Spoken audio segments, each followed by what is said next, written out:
Life's the battlefield and we ain't feeling weak. From love to the game and the power we seek. Our voice is strong, breaking every peak. Talk of love and battle scars, everything that's real. From touchdown to sermon, you know the deal. Strength in every word we begin to reveal. Truth in every tale as our lives we unveil. Talk of love and battle scars, everything that's real. From touchdown to sermon, you know the deal. Strength in every word we begin to reveal. Truth in every tale as our lives we unveil. Protect and provide, we're knights in the fray. Nothing off limits, we got something to say. Life and love, fitness and fight all day. Guys Night Podcast, let's ride the wave.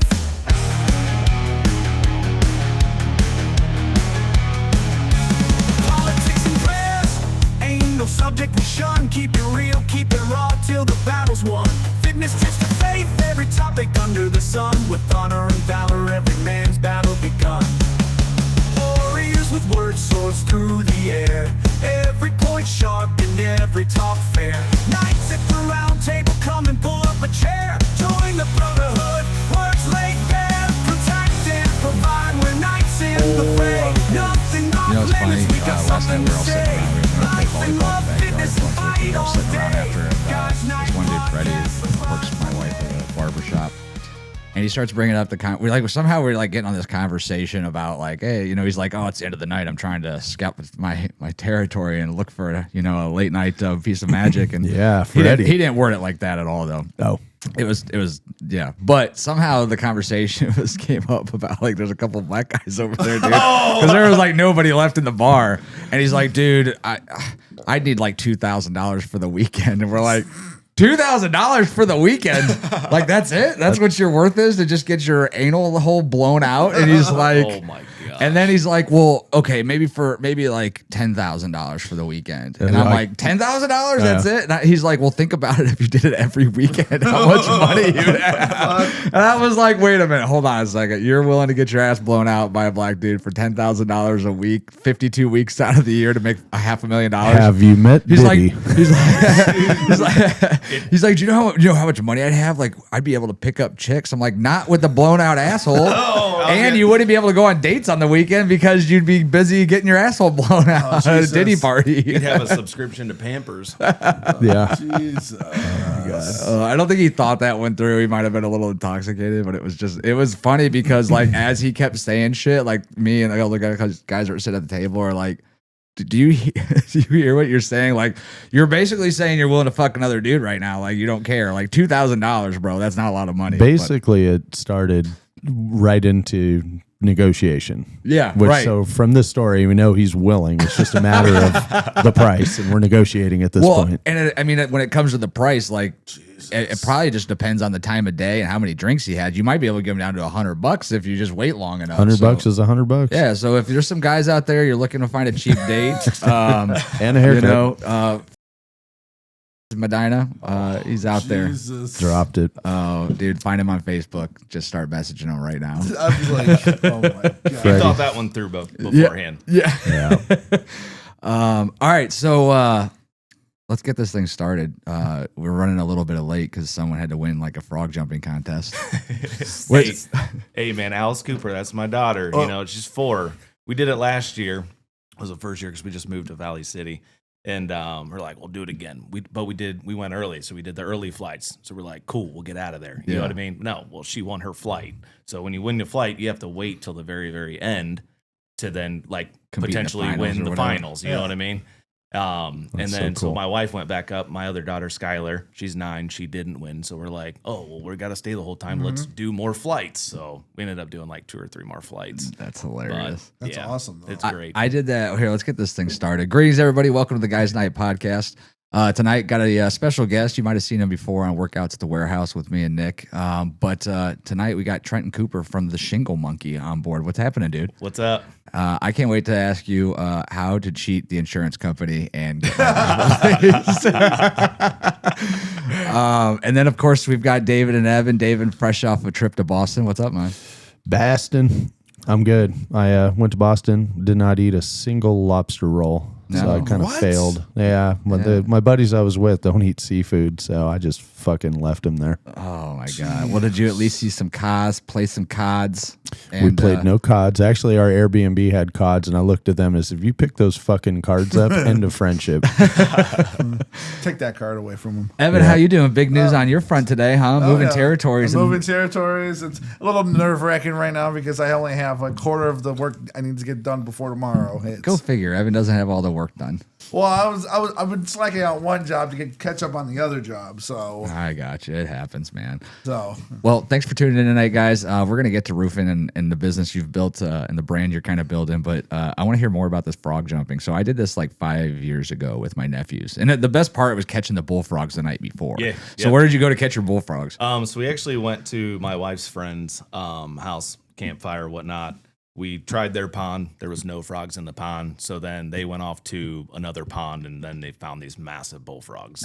I mean, they had the ones we had were like probably this big, like they were massive, like sprawled out probably this long. Oh yeah, a good Like, it's 16 inches insane. or so. Yeah. Yeah, it's this event for those listening and aren't from Northeast Ohio. It happens every year in Valley City. It's like they have like it's a small town, little square in it kind of thing, and then they have this like little street fair every year. Yep. And one of the big events is on Sunday. It's like I think it's Thursday through Sunday or Friday through Sunday. It might even be one day now, but the big thing is it's the like Ohio Frog Jumping Championships take place here. Yeah.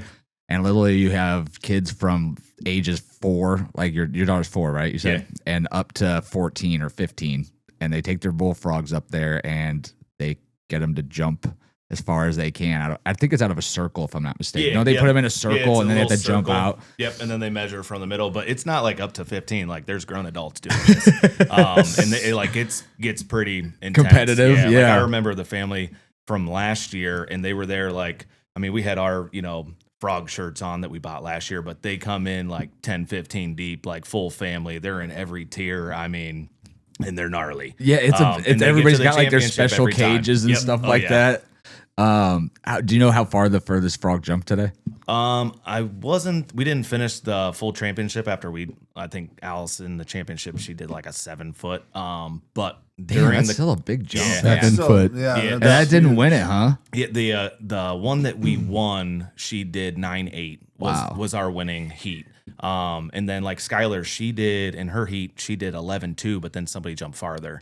11.2? I believe, unless somebody did it in the championship, the biggest one, longest jump was 14.2, I think. And the record is like 19.2 or 19.3. Holy smokes. Like 1988, I think. We were looking it up when we were there. Dude, Like, that's insane, man. Yeah. Because I remember we were all pumped. Like we had these huge, massive bullfrogs, and it all started. It was like because it's on a Sunday, and it was a Saturday night. We're having a bonfire at my sister's house, and like we're all sitting there, like, dude, the frog jumping championships tomorrow. Dude, let's go get a flashlight and go get us some bullfrogs, right? So we go get it. I think they jumped like 5 feet. Like they sucked. They were some huge, massive bullfrogs. And then when we got there, like there's the professionals that are like, oh, you need to look gotta at hold this, it, and you yep. got to look at this, and you got to hold it a certain way, and there's a certain way to approach it so it jumps further. And I'm like, I thought it would just jump like 20 feet. That'd be the end of it. They're jamming those things with tests. And they're like putting them on programs. to We get their were talking legs about going. that today. We're like, man, you think we could like sneak in something to make our frog jump higher? You like give it a line of Coke beforehand, and things like just springing at 30 feet intervals. Got some PEDs for my bullfrog.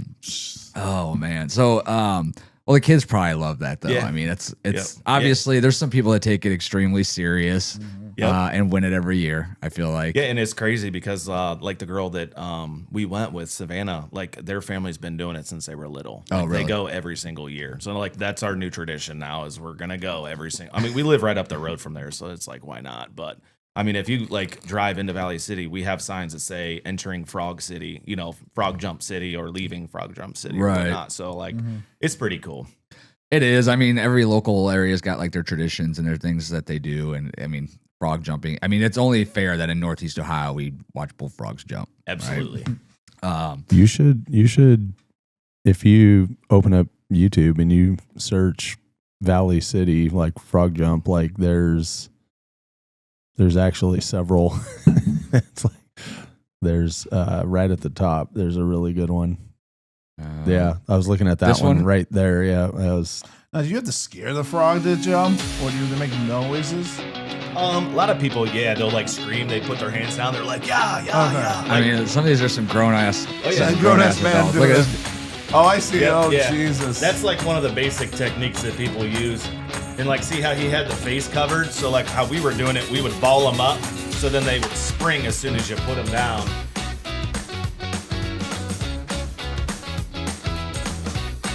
This video is making Valley City look awesome, by the way. Whoever Yeah. did this video, shout out to them. Yeah, like that boy right there, he's part of that family that goes every year. And they get 3 jumps, right? Like it's Yeah. 1, 2, 3, and then they measure the total. measure the third right. jump. Yeah, it's not 20 or 19 feet straight jump. That would be really crazy. And then you can win the shortest jump too. Like I think the shortest jump was like 8 inches or something. It's crazy because some of these kids, they'll bring like itty bitty frogs, and then you see the little ones that actually like do decent, and then some of them just don't go at all. They just sit there.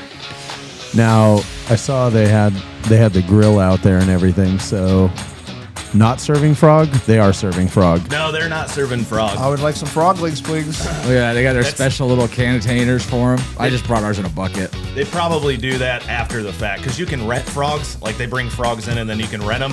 Oh, jeez. We bring our own frogs in, but you can rent a frog. It's just it's just a racket. Yeah. Love it. You'll see one of the local diners serving frog legs for for a Yeah. discount price tomorrow. Oh, that's awesome. Yeah, I believe that was last year. Yeah.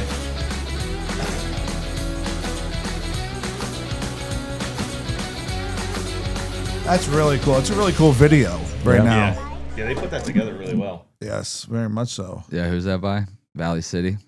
That's probably the community. Yeah. Yeah.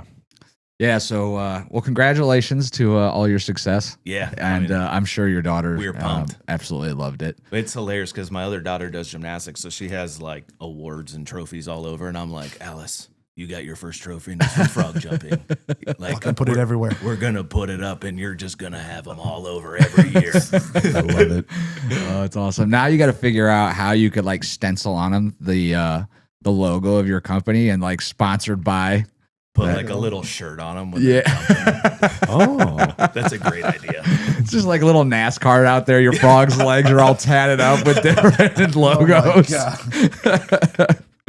Oh man. Well, I appreciate you coming on. I know we're running a little late because of that, but I'm glad that you're able to make it work with your schedule because obviously having a wife and kids at home, they're probably like, you've been gone all day and now you're going to be gone again. Yep. So thanks, man. And then obviously you're go back to work tomorrow, right? Yes, sir. So let's talk about a little bit what you do. I told these guys, I was like, well, he's a roofer, but he does a lot more than that.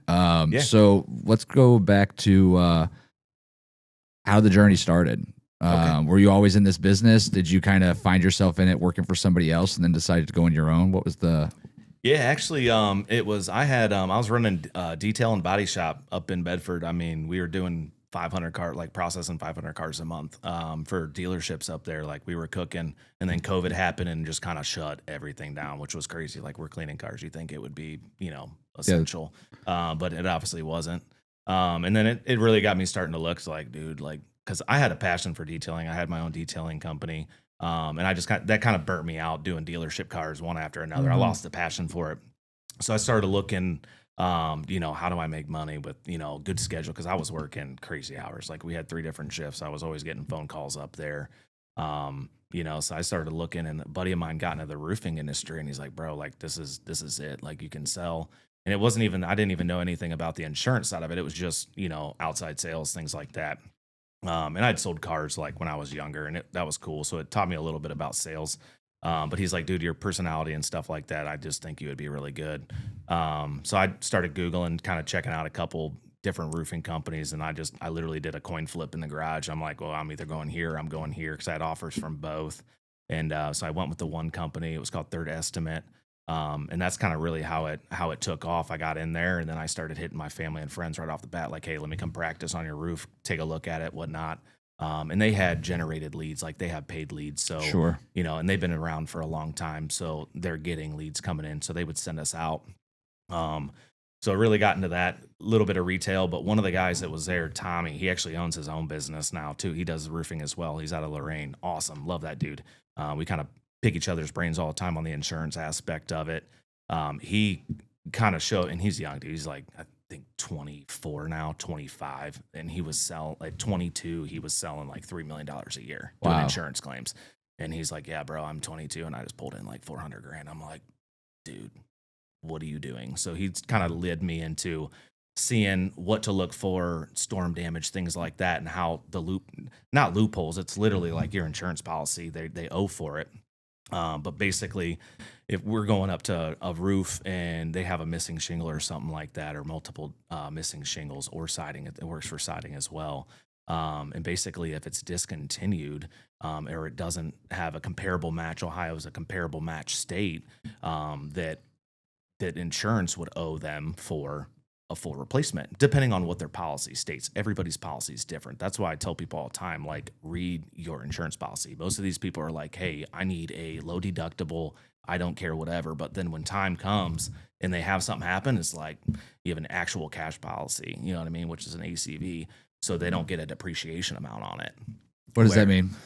So actual cash value compared to an RCV policy, replacement cost value. Yeah. Two different policies insurance have. So if you have an RCV policy, say it's a total loss on your roof, insurance, you get or an ACV policy up front to start the job. So basically, like they do a calculation, show how old the roof is, and then but once you do the work, then you recoup the difference of that to basically pay for the roof. Gotcha. Where an actual cash value policy, you don't get the depreciation. So a homeowner could be left paying out of pocket still. Granted, okay, you're still only paying 30%, 40% for a roof, you know what I Right. mean, which is still a killer discount. But if a homeowner doesn't understand their policy or a contractor doesn't explain what their policy is and they go ahead and do that, they're like, wait, I owe what left? That's where a lot of guys do retail when it comes to like an ACV policy and stuff like that. So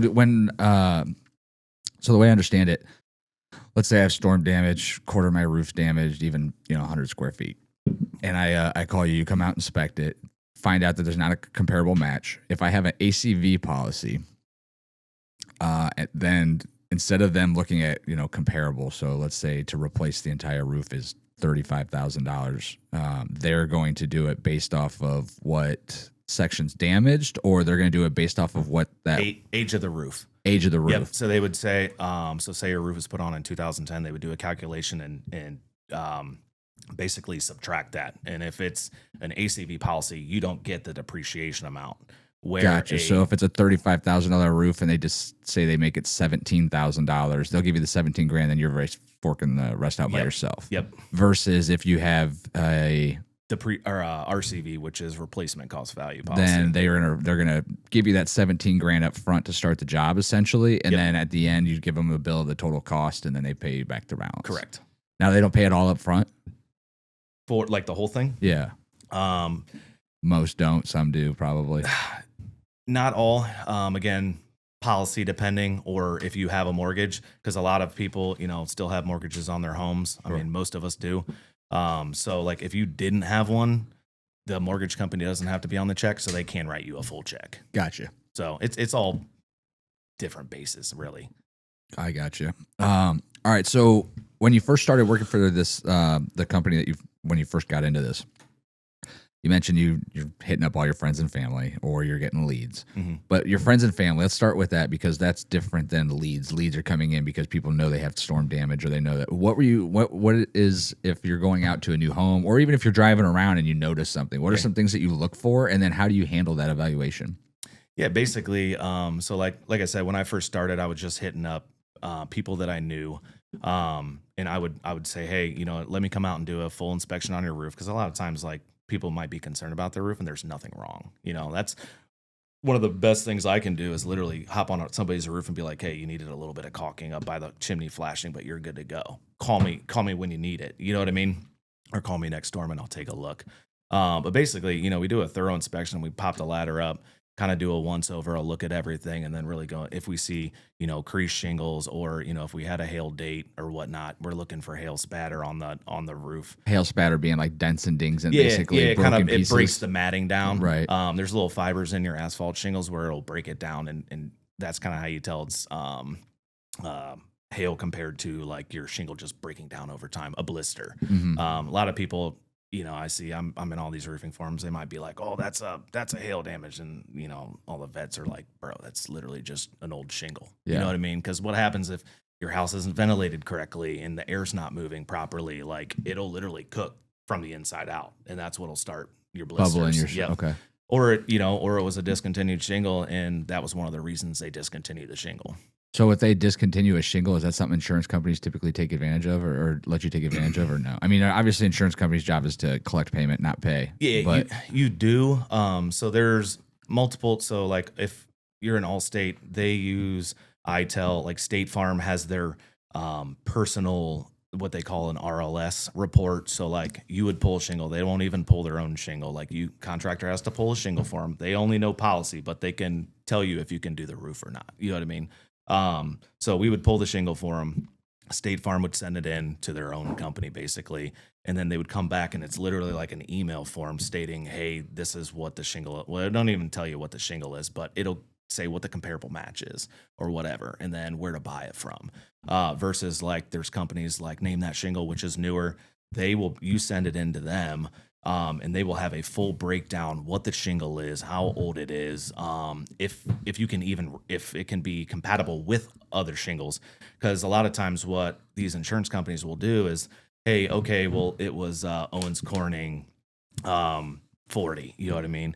Like a Pro 40 or something like that. They'll be like, well, you can use an Oak Ridge, a new Oak Ridge, and it's compatible. Well, no, it's not. It's not going to be the same color, and it's not. It'd be like taking a Ford part and putting it in a Chevy. It just doesn't work, And these companies, that's where on our end, like, it's not when you're fighting insurance, you're working with insurance. I mean, you're fighting them on most part. Where you're trying to get the job done. They're trying not to pay as much out as they possibly I think he's can. trying to be politically correct. Yeah, of course. trying to be I mean, realistically, that's what's going on. It's a battle of who's going to pay and who's not, who needs more. And really, I mean, and a lot of insurance companies get a bad rap too, but it doesn't really come down to the insurance company. It's who's working on the claim. It's your adjuster. Right. A lot of times, like, who knows what they have going on in their life, and they just show up in a really bad mood. You know what I mean? And you're like, crap, this is going to be a long process.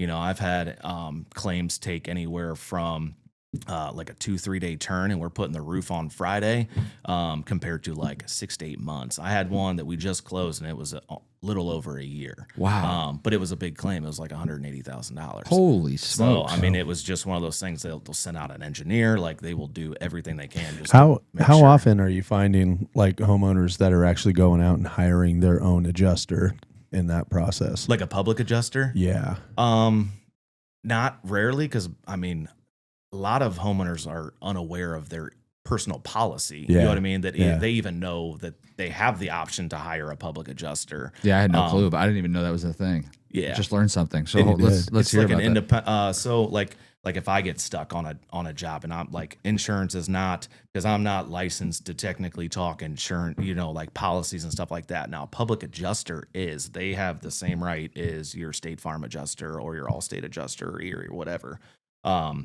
They actually go out and do the inspection, basically everything that I do, but they are licensed and insured, and they have a little bit more leeway, almost like a roofing lawyer. Gotcha. Basically. That's a I was good going way to to- say that's Yeah.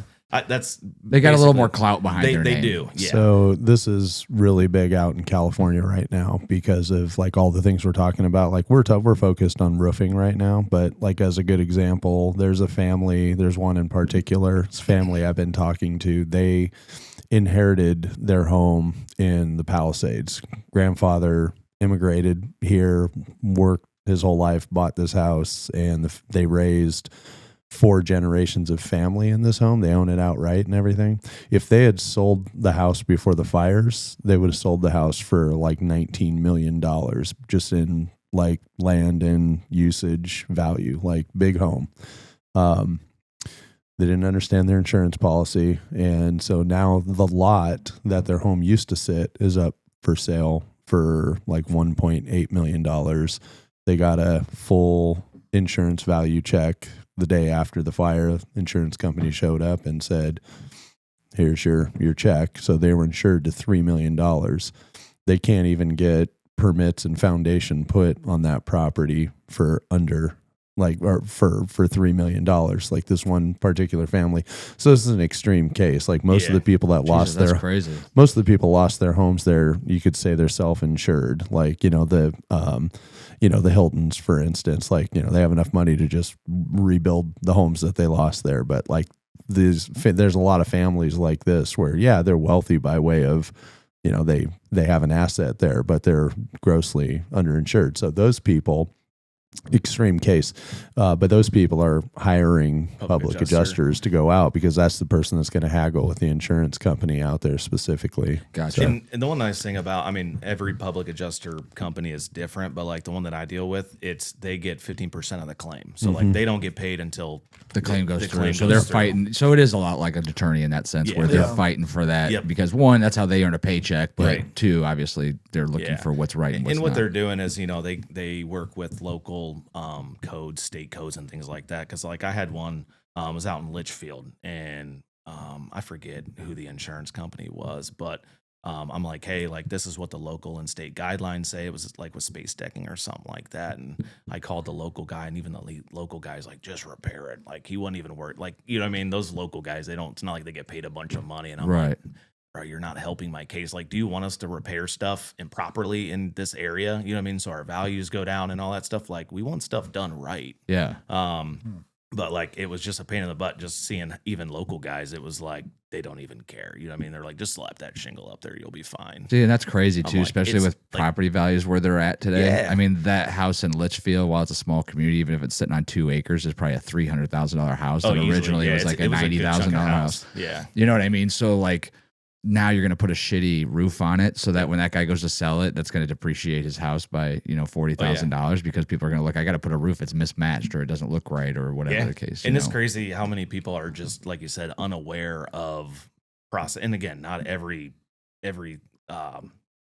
roof or siding is claim-worthy, So the big thing is like when you're driving by it, like if you had multiple repairs and things like that, it's harder to get it approved. You know what I mean? It's not doable. But again, on the insurance side, they're like, hey, like you had multiple issues and you fixed them then, but you were okay with that. You know what I mean? So if you're okay with the repair, then you'd be okay with the repair now. Gotcha. So it's like their kind of fight to do that. But yeah, it drives me nuts when I'm driving down and you see a big roof or something like that, and half of it's one color and the other half's like, yeah, it's terrible. bro.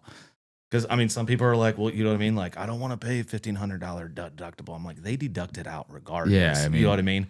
They're still owe for it at the end. They owe that to the contractor. But either way, it's like, yeah, but now you just devalued your house like crazy. Yeah. I mean, it's insane. Not even worth it. Yeah, that's insane. So so you go through this plan, you learn how to kind of look over a roof, see what's considered damage, what's not. I guess that's where we'll start. So obviously somebody with a 20-year-old roof, are they, if you're outside of that 20 or 30-year warranty on a shingle, does that affect your insurance case if it gets damaged in a storm or anything like that? Again, every insurance policy is different. insurance policy is different. But that's probably stuff that you guys look for, right? Yeah, This yep. is something we That's should why I run by. like to kind of have an idea. Like I sit down with the homeowner and like at least look at them because again, most homeowners have no clue what their policy even reads. They're just like, yeah, my deductible, or they don't even know what their deductible is. You know what I mean? They're just until you need it, you don't think about it. yeah, or they don't work with a local agent. Most people broker their stuff out, which is totally okay. They're going to find you the best rate, and hopefully they're going to find you the best policy that works for you. Again, do whatever works best for your finances and whatnot. But at the end of the day, you should at least know and understand your policy. So that way, if something does happen, like our weather's been insane lately. So if something does happen and pops up, you're like, cool, I know exactly what I'm working with here. Yeah. But yeah, it all depends. Like I think the oldest roof I ever got approved was like 40 years old. Oh wow. And it was a state farm claim. And here's the thing, like he's been paying insurance for 40 years. Right. You know what I mean? Like he was an old guy, like he's been paying on it. If you're paying insurance, don't you think you should be, otherwise insurance companies should come back, which they are doing. They will send you a letter, which we've been seeing more recently where they're like, hey, your roof is older. They're going to send you a letter like replace it or we're going to drop you. So that's where like, hey, you want to take a look at it, and you should. I mean, if you know your roof's old, like, hey, Yeah, have it looked at. have it looked at, get it. I mean, there's roofs I've seen that are 25 years old, 30 years old, and they look primo Yeah. because it's ventilated properly. You know what I mean? Insulated properly. Good like, product. hey, Like, they you know what I didn't mean? use a Call me when crappy you're shit. ready. Yeah. There's no sense in changing it. There's a lot. I mean, I still multiple layers, like you see that all the time, like shake slate underneath them, and people just pack them back on. It's like, yeah, that's not code. You know what I mean? Well, I was just say it's. I think what is it? 3 layers you're allowed to stack in Ohio, or is it 2? 2, yeah. 2, and a lot of people like when you look at houses in the 40s and 50s that were built, like there's definitely a second set of sinks. Yeah. Like they did not take it, strip it down. They put two sets on there, and then when that becomes an issue, like you have other issues because you put 2 sets of shingles on it. So now you have rotting, rotting OSB board braces in the attic, and it's like you've created yourself a much bigger problem by doing Yes, this. the most I've ever seen was downtown Cleveland. They had 6 layers. Oh my It was pretty God. insane. And you got to think of old how much. building, very old Yeah, building. yeah, it was old house. You know what I mean? You got like a 1,200 square foot house, and you got 3 dumpsters out front because of all Well, the think shingles. about it, like how heavy that is on like it's like that foundation's garbage. at this Yeah. point. It's just crazy because I get people still to this day. They're like, yeah, just it'll be cheaper. Someone quoted me to lay over, and I'm like, cool, I don't want to do it. You know what I mean? I will not do it if it's a layover. They're like, well, you could do it cheaper. I'm like, yeah, I mean, it would take me less time, but like my name's on it at that point. I don't want my name on it. Yeah, of course. I did a repair here in Medina County, and it was like one where they had another contractor come and do it, and he just fudged it up bad. So like I didn't even really want to touch it, but we ended up fixing it right. We just did the front slope, and I didn't even want to do that, but it worked where I could pop the ridge vent off, and we were able to tie it in pretty nice. But it was like, probably should do your back, you know what I mean? But here, they're gonna call me back, and we'll do the back side when they're ready. Yeah, of course. But Now, what about now with metal roofs? Are you seeing more of those getting done, or more people saying, "Hey, let's go with the metal roof versus the shingle roof"? And is there an advantage to that? Like, does that withstand hail, or does that actually worsen by hail? I mean, there's really good metal out there. I got a buddy in Ashland, Brandon Young. He does what's it called? Young Builders. He actually built my sister's house. Phenomenal home builder, like building these big boy houses, and he makes his own metal. And it's a thick gauge. I can't remember exactly what gauge it is, but it is like better resistant. And even shingles now, they have like your class 4 shingles, class 5 shingles. They are supposed to be hail impact resistant. You know what I mean? But to what tier? Right. If you're going to get blasted, you're going to get it either way. I mean, I like both. I like the look of metal. Shingle for the everyday Joe is probably best bet, because if something were to happen, like say we just re-roofed your house and then you do have a shingle come up, like boom, I can go to Depot or somewhere, a supply company, and pop it on real quick. Where metal, like if it's gonna come off, it's gonna come off. Yeah. It's harder, just to replace a panel, especially if it's a standing seam or something like that. Like I said, I like both. I mean, it's basically homeowner preference. You see a lot more metal out in wide open plains and stuff like that. You think there's a reason why, just because of the wind, or Probably just the wind, yeah. I mean, it does, because it's going to seal down quite a bit better. But I mean, even shingles now, I know Owens Corning, that's who I use, 130 mile an hour winds, resistant is what it's supposed to do. But again, that's if it's installed properly and all those variables go to it, you know what Sure. I mean? I can't tell you how many roofs we see. They're like, oh, my roof's 2 years old, and it's smoked because it's either wavy or just improperly installed. Are you starting to see that more? Because around here, obviously, Ryan Holmes is a big builder, and they'll put your house up in 3 months. Build 400 of them in a week type thing. Jeez, it has to be. I mean, efficient. it's just insane These how have to fast be they put. efficient or very cheap builds. Well, it's both. I love going into old Ryan Holmes developments because so drip edge was a code that started in 2004. So any home that Ryan Holmes built like in the 2004s or a little bit earlier has no drip edge. Oh, you wow. know, so it's a brand new house. Front end Then is you know what I just- mean? No drip edge or anything like that. And that helps, the shingles seal down and the water drip off of it. And so I love going to inspect houses like that, because if there's a shingle or two damaged, like that's a code thing. Like it has to have drip edge on it, Yeah, no kidding. which is crazy. I don't know what they do now, but Yeah. we do a lot of they don't do metal roofs, so we do a lot of new builds where we're literally pulling brand new shingles off and then putting metal on, Really? because that's not something they offer.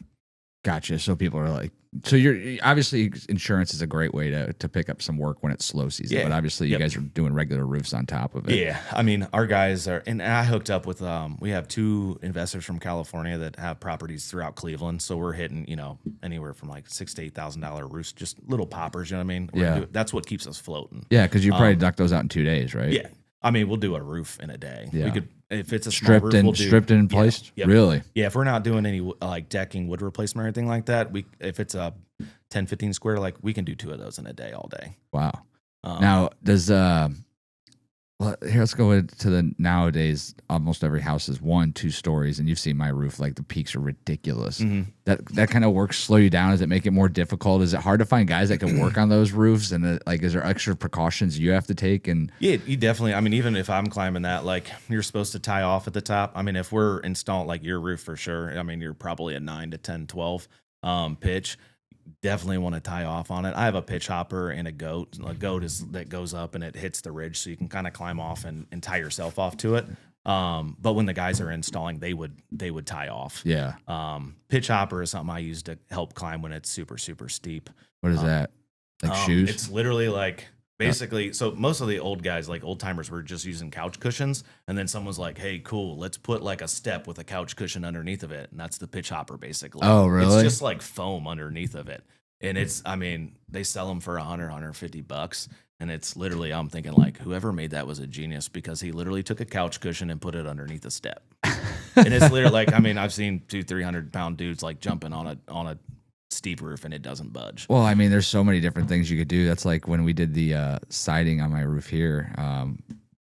The company that did it, Fixin' Hickson, like I was watching them and I'm like, man, I don't know how, like, because I could never get the top peaks with lights. Yeah. I was like, I don't know how you're gonna do that. And I watched him up there, and he's got a ladder on my overhang on my front porch, a 20-foot ladder to reach the top peak, maybe 25-foot ladder, but nailing a 2x4 to the roof in order to make sure and it's just like, I mean, these are just little things that, one of those trade job secrets. You just learn little niches to shortcut you versus having to do like all this extra stuff. And so I'd imagine when it comes to roofing, there's a lot of stuff too. Yeah, they make special boots like Cougar Paws. They have like a foam bottom that like you can replace on it. I actually don't like the Cougar Paws just because they hurt my ankles. It's like a boot. When the guys are installing, they're not using Cougar Paws on steep roofs. They're any like cheap shoe with a foam bottom. Yeah. It's perfect. I rock Hey Dudes. People think I'm crazy, but I love Hey Dudes because technically, yeah, you could slip out of them. You know what I mean? Yeah, But that is absolutely insane. I mean, I monkey around. You know what I mean? That's like I just hop around, and it's hilarious because I hate heights. But I can see it now. The kid answers the door. Mom, there's a dude with Hey Dudes on and a mustache. Yeah. Close the door. I need some Hey Dude. I need a pair of Hey Dudes with like Stashes a on mustache them? logo. Yeah, Dude, just put an actual stash on the toes of Yeah, it. that's would be- perfect. Yeah, there you go. we're making that happen.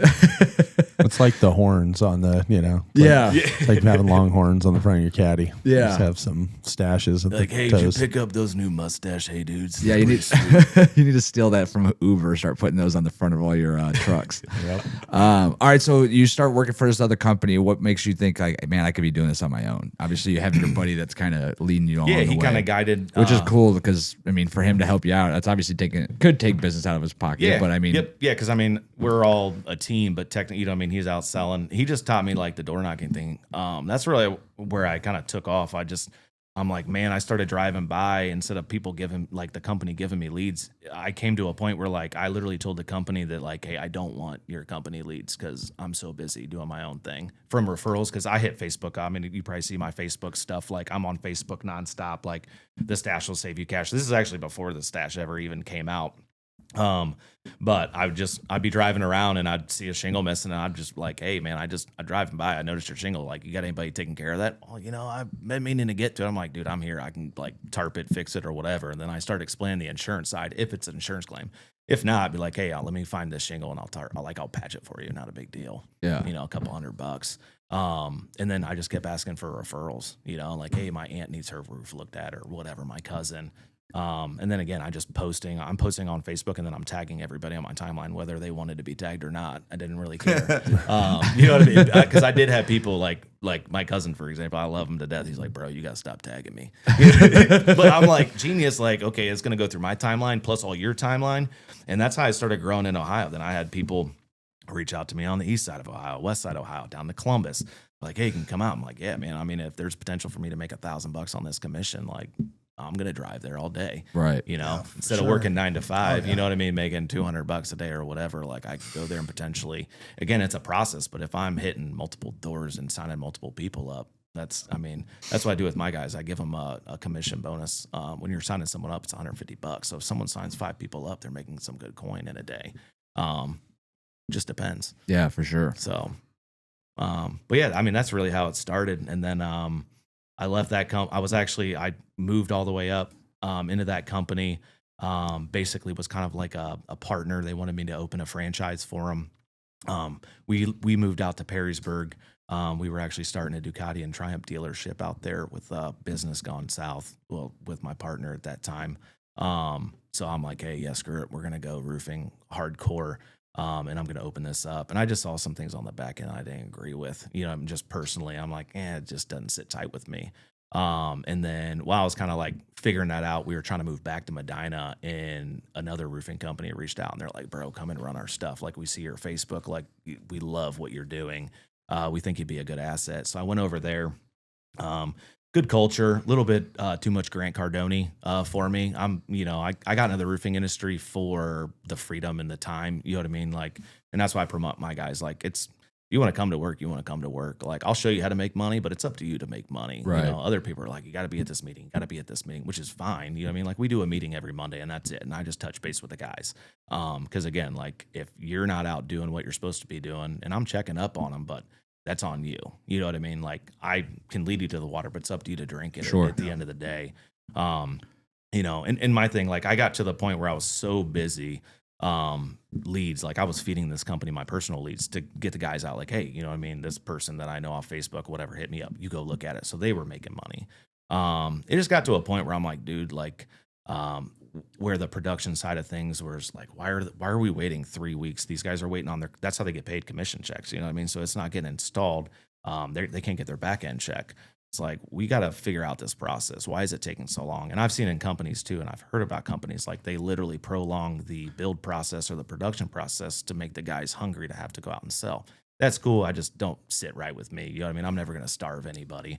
My thing is get them done quicker. It helps the customer out, and it helps your guy out. See him. I mean, my thing is, if you're seeing bread, you're going to want more bread at the end of the day. I mean, that's typically the way that it works. I've worked for all kinds of company when it comes to sales, pay plans, and things like that. And I've created pay plans for my salespeople in the dealership, and I've had ownership complain about pay plans that I've created or things like that. And it's like, if we're selling cars and making money, or if we're selling stuff and making money, why are we complaining about how much we're paying people that help us make money? Well, that's where greed comes in. It You know is. what I mean? And That's really as what soon it as you comes create a down to. pay plan that's like beneficial and the guys start selling more, like, the first thing owners start looking for is how can they get a bigger chunk of that change? Yeah. In most cases. Yep. Or they find out somebody's making X amount of dollars, and instead of them being like, damn, I have a salesperson that's making this much money, that's awesome, they start looking at, like, he's making too much money. Yeah. Like, if we sell these cars cheap enough, he should be selling 20 cars. Right. Everybody, you know what I mean? And it's like, what are you doing? Like, so I'm sure that goes on in every organization when it comes to sales. Yep. Is you're always fighting that See, greed monster. And that's kind of how it was. And I had just bought, we just bought this big house, you know what I mean? I had a brand new truck, and I told my wife, I'm like, I'm starting my own thing. She's like, you're crazy. She's like, we just moved back. Like, we've been moved twice, you know what I mean? Got our forever home, like, things, you know, because I had a fat salary plus commission, you know what I mean? And she's like, you are nuts. I'm like, I'm a bet on me. And then I was like, I started doing stuff just like kind of on the down low, independently, a couple leads or whatnot. And I was up in Cleveland, and where the houses are real close together. So when you started your own company, let's go into that. What I mean, did you hire a crew immediately before you started making a paycheck? Did you start selling roofs and then try to find together a crew? Did you even have a crew? Did you sublet it? What was kind of that process like? So yeah, I actually, I had a crew in mind already kind of set up that I actually, because once you get into roofing or selling roofing and people start seeing you selling a lot, you start having crews, subcontractors reach out to you like, hey, you know what I mean, have us. So I actually set a couple guys up with the companies that I was with. Hey, get in there. So I already had a really good idea who I was going to use. So like I did a couple, at least got them signed up because I knew it was going to take a little bit for the money to come in anyways. And then, because I didn't have a business name, I didn't have accounts set up. I was just like, hey, I'm going to go out and try and sell, you know what I mean, this and whatnot. And that's actually how the name came out. I was in Cleveland. I was on a roof inspecting it, and then the neighbor came out and she's like, "Hey, you want to check out my roof?" And sweet little old lady. And I'm like, "Yeah, I'll be right over." You know, what I mean, I was done with that one, so I just jumped over. And she's like, "You just jump over there like a monkey." And I'm like, "Yeah, Shingle Monkey." I'm like, "That's it. That's the name." That's hilarious. So simple, but I'm like, "That's the ticket." So then I started, figuring out the logos and stuff. So I had no idea. And then I based it off of the barrel monkeys all linking together. Cause I'm like, dude, as a team, you know what I mean? It doesn't work unless you're all together. So I'm like, we'll do the barrel monkey logo. So that's how the name came out. And then we just started jamming from them. You know what I mean? It kind of took off. People already knew, like, when I was working for the other companies, yeah, like they were buying from whatever company I was with, but they really didn't buy from the company. They bought from me. You know what I mean? Because I have a decent name. You know what I mean? Pretty proud of what I've done. So just being reputable and things like that, people trust me in what I do. So that just kind of took off. And then after that, I was like, man, like I am so busy. I'm running around. The whole point of owning my own company was to have more freedom. Well, I didn't have the freedom. I was working like crazy. And I'm like, cool, well, I'm going to go hire somebody. And then hire a couple more people. Well, then it's like, what point you hire people? Now you're overseeing them and you're back in the same boat. Right. You know what I mean? So it's like, and then now we're up to 10 guys and it's a pretty good spot. Because my thing is like, hey, you guys don't have to be out late. It's up to you. Like if you want to be out and hustle, that's awesome. But at the same time, like I have a schedule that I want to keep, and I want to try and be home with my family at a certain time and put my daughter to bed at a certain time. And that's massive to me. Family time is huge. Any corporate world I've ever been in, like it just sucked my soul dry. sure. I mean, and it was just like, man, I want to get out of that. And that's what I want to try and show these guys. It's like, hey, not only can you make money and we get to help people in their time of need, but at the same time, like you set your schedule on how you want to be successful. I can help you with that. But at the end of the day, it's up to you on how you want to set your schedule up. Well, I just had this conversation last night. We were at volleyball, and one of my friends, she's an RN. She's working like 60 to 70 hours a week. Now she's got a new boyfriend, and she wants to start spending more time with him. And she's like, she's been on this pretty strict diet, and she's like, I probably haven't done as much effort as I wanted into the fitness aspect of it. And I was like, man, I'm going to tell you right now, like you only get one body. You know what I mean? Like take that 68 hours, drop it down to 60, spend, 2 hours in the gym 3 days a week, and you're going to start to see those results. And then you're going to have all this more energy. You're going to enjoy your time more. You're going to be more proud of yourself. Like I was like that. That's one of those things where I went through in my late 20s where I was working 12, 14 hours a day, operating a dealership. And I love my job. I love being at the dealership at 7:30. I love being there I didn't care if I was there till 9 o'clock at night. I was making great money. I enjoyed what I was doing. I was moving up in the world, and I liked the money, right? And I think I realized afterwards, like, man, what am I doing? Like I can make a little bit less money, and my fitness will be more important to me. I'll enjoy, like, I can't not go to the gym. If I don't go 7 days a week, I go 6. Like, even if it's for 45 minutes to an hour, at least I was there. I got something accomplished. I started my day off right. And then, everything else just is a little bit easier when you feel like you're in a little bit better shape. You're like, the second you lose that health, I was like, it's like that work-life balance people talk about. It's also like a work-life health balance too. I think it helps you mentally too. Cause we met, through other people and stuff like that, but also at the gym, you know what I mean? Like I went back to have your wife cut my hair. But other than that, like I haven't been in the gym since we worked out. I know. I was Nick. going to say, I haven't seen you in so long. And it was one of those things, you know what I mean? It was like, I just stopped. And then once I got off the groove, like I hadn't been back in it. And it's like, you feel different, whatever. And I'm like, I'm so busy. But again, I'm making excuses. Like I could get up at 4 and start working out. I have to.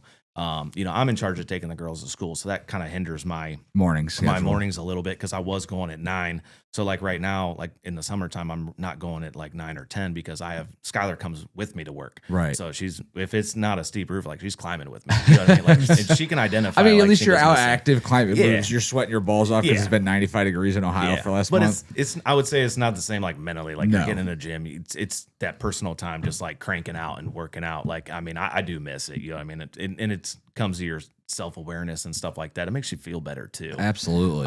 You know, like I said, money's cool, but it's like I tell my wife, because my wife is training for a marathon right now, so she's damn. waking up really, really early in the morning before we get the girls, you know, to school and stuff like that. So now the morning time's taken. I'm like, well, I guess I could do it nighttime. You know what I mean? But then that takes away from husband and wife time. It's like, never easy. Yeah, it's not. It's But never it's just easy. like we'll figure it out. You know what I mean? Because I already know. I'm like, man, I miss in the gym. Like I just need to be in there. It's not Right. that I'm not fit, but like you know, it just.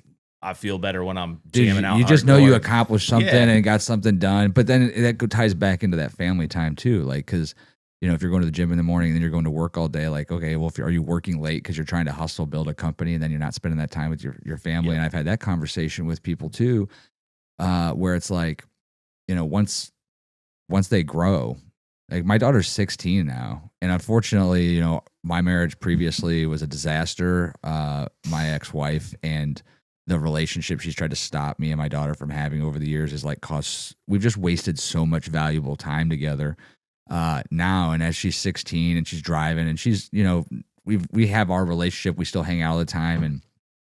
But it's like, I missed a lot. Yeah. Not because I wanted to, it's just because there was always this friction. And it's like when I see families where the husband's working all the time, or even in today's day and age, the wife's working 50, 60, 70 hours a week. It's like, you don't get those dance recitals and those softball tournaments back. Yeah. And I joke about it now because you go to, like, if I go to my nephew's game, it's like every kid's got like a set of parents and grandparents at the game. Like I used to have to find my own way to the game. Like my parents didn't go to any games. Like I had to walk 2 miles to later. a game. I had to walk 2 miles to the game and hope one of my buddies would see me on the way, you know? But it's good to see that more and more people are starting to take that, you know, that route where it's like, yeah, I need to make sure that I focus on that. Well, I think most people don't realize that until their late 30s. Yeah. That like, there's one thing I learned from my grandfather. My grandfather, on his deathbed, literally told me, you can make as much money as you want, but one thing you can never make more of is time. Yep. Time is literally is like you I feel can. like that's a movie quote too. It is. Yeah, it is. It is a movie quote, and he's literally told me that, and he's like, literally, you can make as much money as you want, but you can never make time back. You can never. Yep. You can spend it doing whatever you want to do, but spending the time things that you want to do. Yeah, And well, now I'm in my 40s, and I'm like, all I do is chase more time. Like, what can I do to get more? What can I do to get more time? What new toy can I do so I can do what I want when I want? Like, and it's my wife jokes all the time. She's like, "What are you gonna do when it's time to retire?" I'm like, "Hopefully, at that point, I'm ready to just die." Like, you know, hey, Find a hobby. Yeah, I mean, hopefully, the house you can sell the house, you can live the rest of your life fine. But I mean, something happened last week where a friend of mine, been a guest on the show. His cousin, which he considers a brother, like they're super close, they do everything together, passed away at like, I can't remember, he's 52 or 42. He's in that 40 to 50 range. And just literally they were together working on his house or something. He's like, oh, I'm not feeling that well. He's like, all right, man. He's like, he was home by himself. I was like, all right, have a good day. I'll take off out of here. And later that day, his wife comes home, finds him on the floor. And, you know, it hit him really, really hard. And I think that like reiterated, like, you know what, like maybe I'm not the best at saving money, and maybe I'm not looking for my future as far as retirement. Maybe I'm not making as much money as I could because I'd rather spend time traveling or going somewhere or riding dirt bikes or whatever. But I mean, I'm 42, 43 tomorrow. Something could go wrong. You're making memories. 44, like it's like I don't want, you know, if I'm going to go out, I'm going to go out doing everything that I possibly can. I'll make the time for it. That's kind of how I was. Like, you know, I've been sober for a year, you know what I mean? And it was the thing, like, that's spending time with the family, right? Like, if I wasn't at the bar, like, I was home, but I still wasn't present. I was consumed in alcohol. Mm-hmm. And that's what really opened my eyes up. And, you know, now being sober, I was like, man, like, I want to do everything I can. Like, it seems stressful, you know, kids, especially when they're younger, like my kids are, like it seems stressful. And my wife is OCD, and it's like everything is just chaos, right? But it's like we have to live and enjoy the chaos, because if you don't, like, you're gonna miss it when it's gone, right? You know, like it's a wife thing. Yeah, I love it's like my wife. I'm but like, hey, let's have a barbecue this week, and she's like, are you gonna clean the house? I'm like, no, I'm not gonna clean the house at all. We go to people's houses all the time that are filthy, dirty. Like, who cares?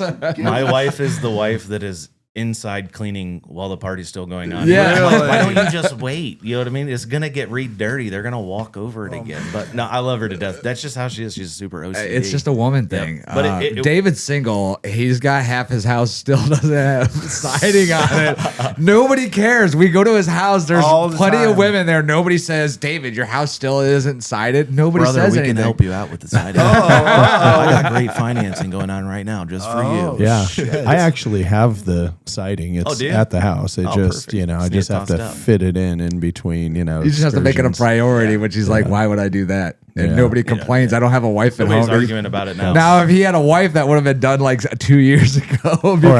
Or I'd be divorced. Yeah. There you go.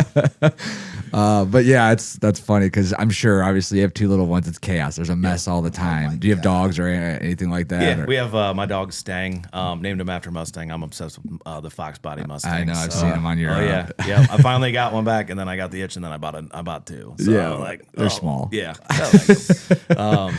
But so Stang, he just turned 13 this year. It's my boy, man. Oh, Like I man. have two girls. So like he's my son. He's been around before for my wife, my kids. Like Yeah. that's my son. But he's awesome. He's like a husky collie mix. He's great. That's cool. Still kicking. People all the time are like, he's still lit. I'm like, hell yeah, man. He's got another 15 in Oh, him. dude, my dog in that same scenario as Athena, I picked her up when I got divorced, and my daughter and I went and got her, and she's 10. She's gonna be 10 this like in 2 months, and she was the dog that at full speed could keep up with a 4-wheeler in circles around Yeah. this house for hours before she even stopped running, right? And now at 10 years old, like the last probably 6 months, like she's been moving a little slower. Her hips lock up on her, and it's Yep. like, fuck. That's how Stang is. His back hips are toast right Yeah, now. Like, he's and it's just- probably from doing laps around the house and Of stuff course. like that. Yep. Yeah, but hey, she's just living her best life all Yeah, those years. that's Like it. she's gonna go out. It's funny. We always laugh. I was like, she's gonna be the dog that because like she gets separation anxiety really bad. I was like, she's gonna be the dog that you're gonna have to carry up to go to the bathroom, carry outside, carry up the stairs at the end of the night. And when she can't do something and you're in the other room, she's gonna sit there whining because you're 10 feet away from her and she can't get up. It's like she's gonna make our life absolutely hell the last couple of Stang years. is kind of at that point drive my wife insane at this point because he's the same way. Like I used to take him to work when I had the detail and body shop. He'd come with me every day. So now he doesn't come to work with me. I mean, it's like, where are you at? Yeah. You know what I mean? And it's nonstop. He just does like I can hear him in the middle of the night. He's doing laps around the house. Like, what are you doing? Lay down, go to bed. You're old. Oh my god, dogs are the fucking old, best. go to bed. Does, yeah. Like a couple times, like because his back end's going out, so like sometimes he poops in the house. You know, Yeah. Wife's like, get rid. I'm never a dog again. I'm like, no, He's we'll fucking probably 13 years yeah, old, let bro. him He's like, live. when you're 80 years old, you shit yourself. You want me to get rid of you too? Oh, she's shitting herself. Get rid of her. Put her in a home. Like, oh man. Nah, Yeah. he's been a good dog though. He's awesome. But obviously, dogs make a mess, like we're talking Yep. about, and like it's just And part of he life. sheds like crazy, and she's OCD, so you know it doesn't. Go Of hand in hand. course. We're Well, that's always like I told my wife today because I mean, you saw my dogs. I have 3 wolf dogs, so they shed like absolute just insane amounts of hair. And we've had Roombas downstairs and sharks upstairs in our bedroom. So they just would run every morning at like 4 a.m. Yeah. and clean the whole vacuum everything up, and it was awesome. But then. After about 2 years, like they were like, we've had enough of this dog hair. And both robot vacuums at the same time were like, They're out. I don't know how they didn't catch fire. The one was like all melted at the bottom. I was like, ugh. So I was like, I just told my wife literally before we came downstairs, I was like, hey, while we're down there, like find a vacuum. Like I'm over this. Like she just vacuumed the house today. It looks so good. I was like, just order one. We'll order one tonight, so it's here by tomorrow. And we can just start that thing going. Because like I don't even like vacuuming, and dog hair does annoy the shit out of me. But it's like I'm not trying to waste time vacuuming. Right. Like people are like, you have 2 robot vacuums. I'm like, you know that saves us vacuuming like in 2 hours a week. Oh, easily. Like that thing Yep. paid for itself in the first 3 months. Like my Yeah. wife never freaked out about people coming to the house because there's no dog hair at all. And I was like, if Yeah. that saves us so much time, like it's worth the investment. We used to have one of those, but same thing. Like it kept clogging because his Oh, hair yeah. is super long, so it just destroys them. And it's funny because like you just look and like there's like this huge clump of dog hair like just sitting somewhere. You're like, where the fuck did that even come from? My wife she'll like comb Stang outside, and it's like there's a whole nother dog out there. And it's like, oh, there's the Stang, tumbleweed rolling in the yard, and just birds love it though. They just come and pick it I was up, gonna but- say, my wife always says, like, man, the birds around here probably have the best nest because literally it looks like there's a 20-pound dog when she's done brushing Right. one of them. But it's like, And like if I get mad because she does it like by the garage, I'm like, stop doing it. It blows in the garage. We're gonna have mice in the wintertime is what's gonna happen. But then you do it in the front yard where the wind blows and you look out the front yard and there's only like 100 feet of dog hair. My neighbors are probably like, son of a Your dog was in my yard again. No, we just combed him. Calm down. man. Calm down, Karen. It's just the hair. Oh, it's so funny though. But yeah, I mean, you get it. And it's like, how do you want to spend time doing stuff? Like, you know what? If we have a messy house for a little bit, it's all right. But That's what we just got back from like almost a 2-week vacation. You know what I mean? It was like where'd you much go? needed. Cape Coral, Florida. Yeah. We just Airbnb'd a house down there and I really want to like, that's my goal is like use roofing to get into real estate and have some Airbnbs and that Cape Coral and Fort Myers since the hurricanes down there, like it's smoked still, even 3 years later. And it's because of their stipulations and inspections and guidelines that they have down there. well, and a lack of workers too. Yep. I mean, because we went down to Fort Myers right after that hurricane where it just destroyed it. And we stayed at a hotel down there that I would not normally stay at. My wife would not normally allow me to stay there, but we were literally in like 4 rooms with like, 10 or 12 people. And the hotels, like they didn't even lock because they just didn't care. They were literally utilizing them to house all the workers in the area. But eventually the hotels are like, all right, well, we need to go back to regular business. Like we got to boot all these workers out of here that are from out of state. Then all of a sudden the contract started drying up. The per diem started to go away. And like you said, it's still crazy because I mean, there's still people down there like jamming out. Like me and my brother were looking at properties down there. Like you can pick up where a house had been demolished or whatever from the hurricane. Like it's like 10 grand. You can pick up a lot. Really? Now. Yep. 10 to 30 grand. You can scoop them up. But again, the problem is we talked to this dude. We went on like this pirate ship boat cruise or whatever while we were down there. And we were talking to a local guy. And he's like, yeah, dude, like my neighbor's been building his house for 2 years since because of the stipulations and stuff. There's houses down there right now that like the contractors are booting out because they're up over their head right now because they've been in it so long waiting on inspections. Like roofing down there is not like it's up here. Like you have to wait. You can do a tear off, dry it in, but then you have to wait to get it inspected and then put it on up here. You can just do your thing. Gotcha. You pull permits, you know what I mean? But down there, it's a whole different, because I was driving by a couple, obviously looking at roofs and just kind of scoping the area out because, hey, that's wintertime, baby. You know what I mean? Like, of course. So trying to make some connections so we can go down there if things Ohio's not going to dry up, but if we're slow, hey, I'll shoot some guys down there and hey, it's a mini vacation while we're working. But they would tear a house off and it was like Monday and then it was like right when we were leaving they were just installing it. I'm like, holy smokes, dude, like 2 weeks wait. yeah. Like, So basically I was talking to the one guy, he's like basically one day like we'll go and tear everything off, dry them in, and then we just do that and then we come back and then those roofs that we tore off we'll install them a couple days. But it's just completely different world than it is up here. sure. Different types of they have obviously shingles but mostly tile down there too. So Yeah, my wife's been wanting to get into investment properties, and I'm like, I don't know. It just seems like a lot more work. Airbnbs obviously have a benefit if you can hire a management company and stuff, especially when it's out of state. But I feel like Airbnbs are like drying up. Like I feel like less and less people are utilizing Airbnbs. I know that you still like Airbnb a lot, but they started to get like crazy. Like I was watching this video today about like the average clean fee is like 30% of the amount that you pay to stay there, then like. We even had it with us. We extended a day, and then they try to like charge us an extra cleaning fee for extending one day. And it's like just things were getting like, well, and then on top of that, they literally tried to have us rebuild their entire house, like we destroyed it or something. Iceland, yeah. oh Yeah, my gosh. it was insane. Oh, the last trip that you went on. Yeah, no, this was last year, right? Last year we went on. We went to Iceland last year, and the Airbnb contacts David, who the Airbnb was through, the first one we stayed at, and they're like, yo, it's like $15,000. And we're all like, I literally spent an hour vacuuming that place because of like the little rocks and stuff that came from like the volcanic area and sand and stuff. And I was like, there's no fucking way. And then they're like, oh, you broke this door. And I'm like, that door was locked. What are you talking about? We didn't have access to the door. And they like showed it like split open, like somebody kicked it in.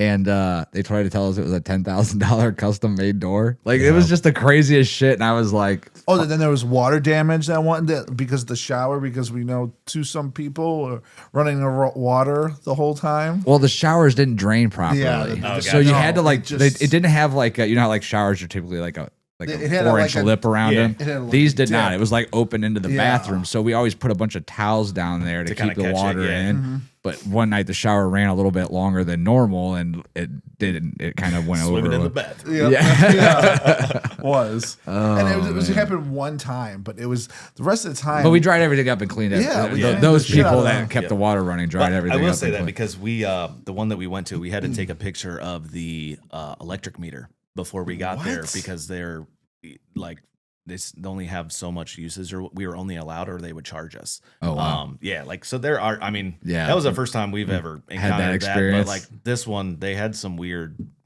stuff that they had us do, but it was like interesting. So we're gonna want like, okay, I guess don't leave the TVs on. You know what I mean? yeah, right. I'm like, they obviously don't.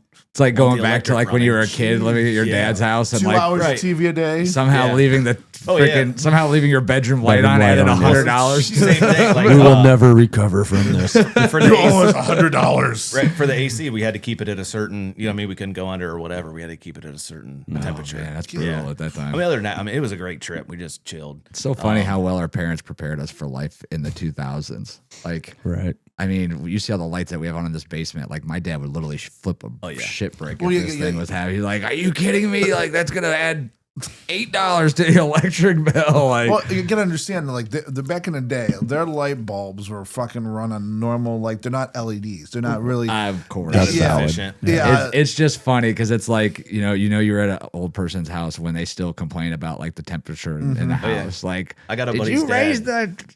who was like that all the time. Like he's, I'll never forget. We had a buddy spend the night with him too. Like we all spent the night, and he woke up and he's like, "Which one of you changed the AC?" He's like, Who "It touched doesn't my move." thermostat? And that kid was like banned from his house. oh shit! Like never again. He still talks crap about him. He's like, "Remember when he?" I'm like, "Yeah, Remember Rob, when he- Rob, I remember that." Remember when man. it was 95 degrees that asshole turned the thermostat down from 80 to was so- 72? Like, And it was, fuck. dude, I'm telling you, like his house was the size of this basement. Like it was a little Cape Cod, you know what I mean? But it was strict, you know. It was the funniest thing, and I still talks about it to this day. Damn. Well, let's get back on track. So, how long have you've been in business now as the Shingle Monkey? Year and a half. Year and with a half. Shingle Monkey. Yep. What's the growth on your company? Like how much has it grown since you started it, and how much you think it's going to be expected to grow in the next like 2 to 3 years? you Yeah. think? So last year was basically just me and like we tried to get a couple other sales guys on. I mean, I tried to get a couple other sales guys on, but they Yeah, kinda- one of them was a yeah. guest here, actually, right? Yeah, Christian. Yeah. yeah, he did. I had him this year. Yeah, Okay. technically this year. Had him come on. He just wanted to do more labor side of things, remodeling and stuff like that. Which I have a company that does that as well. He went to like another company where he lived closer to home. That was a 9 to 5. Totally cool. You know Yeah. what I mean, he likes what he does. He's with another company now, liking what he does. But yeah, things like that. You know, try them out. They're not seeing. You know what I mean? It's just not working for them. That's totally fine. He was doing really well though. He did really good. Really? Yeah, we did a couple installs up in Brook Park, and he signed up like another 2 or 3 from knocking doors.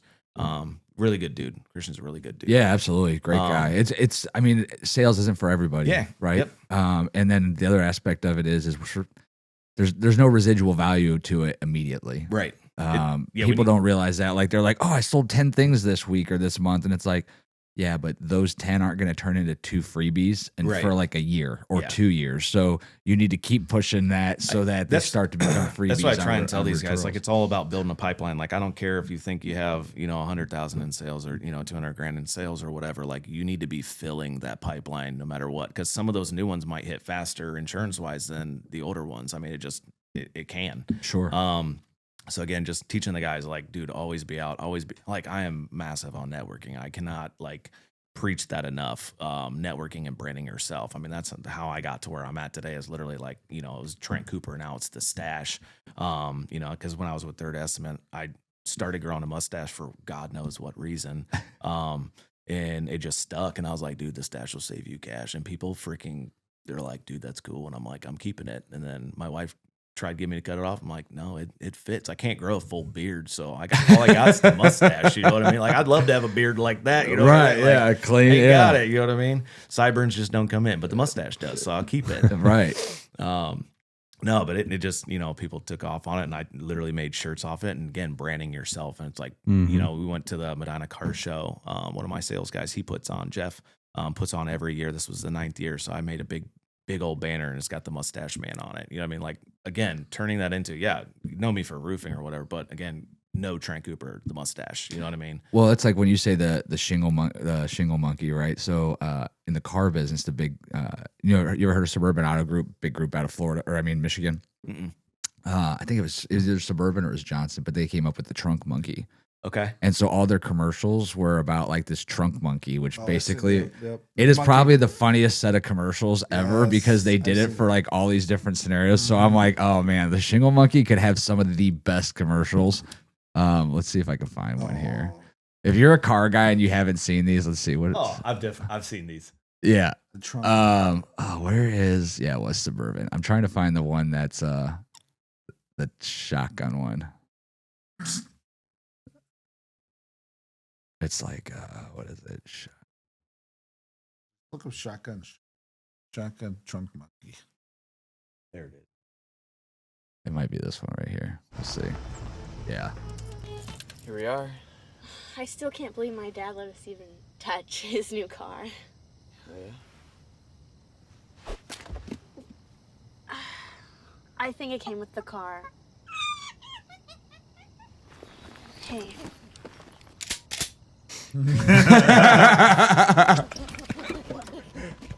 Wait. The Trunk Monkey Chaperone version. An innovative idea you'll only find at Suburban. But I mean, there's so like it. many of those.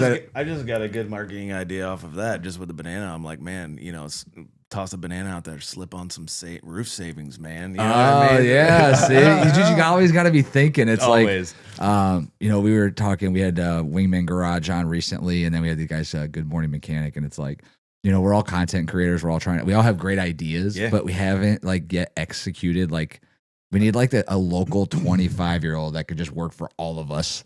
That can do all the because there's so much tech out there that it's just like you learn one thing, you don't learn another. Or like in the instance of us, we always talk about like he videos a whole bunch of stuff, take a bunch of photos over here, and I have a bunch of videos. We have drone shots, we have all this stuff, and it's like you have so much content, you just don't have the time to create all these different editing videos.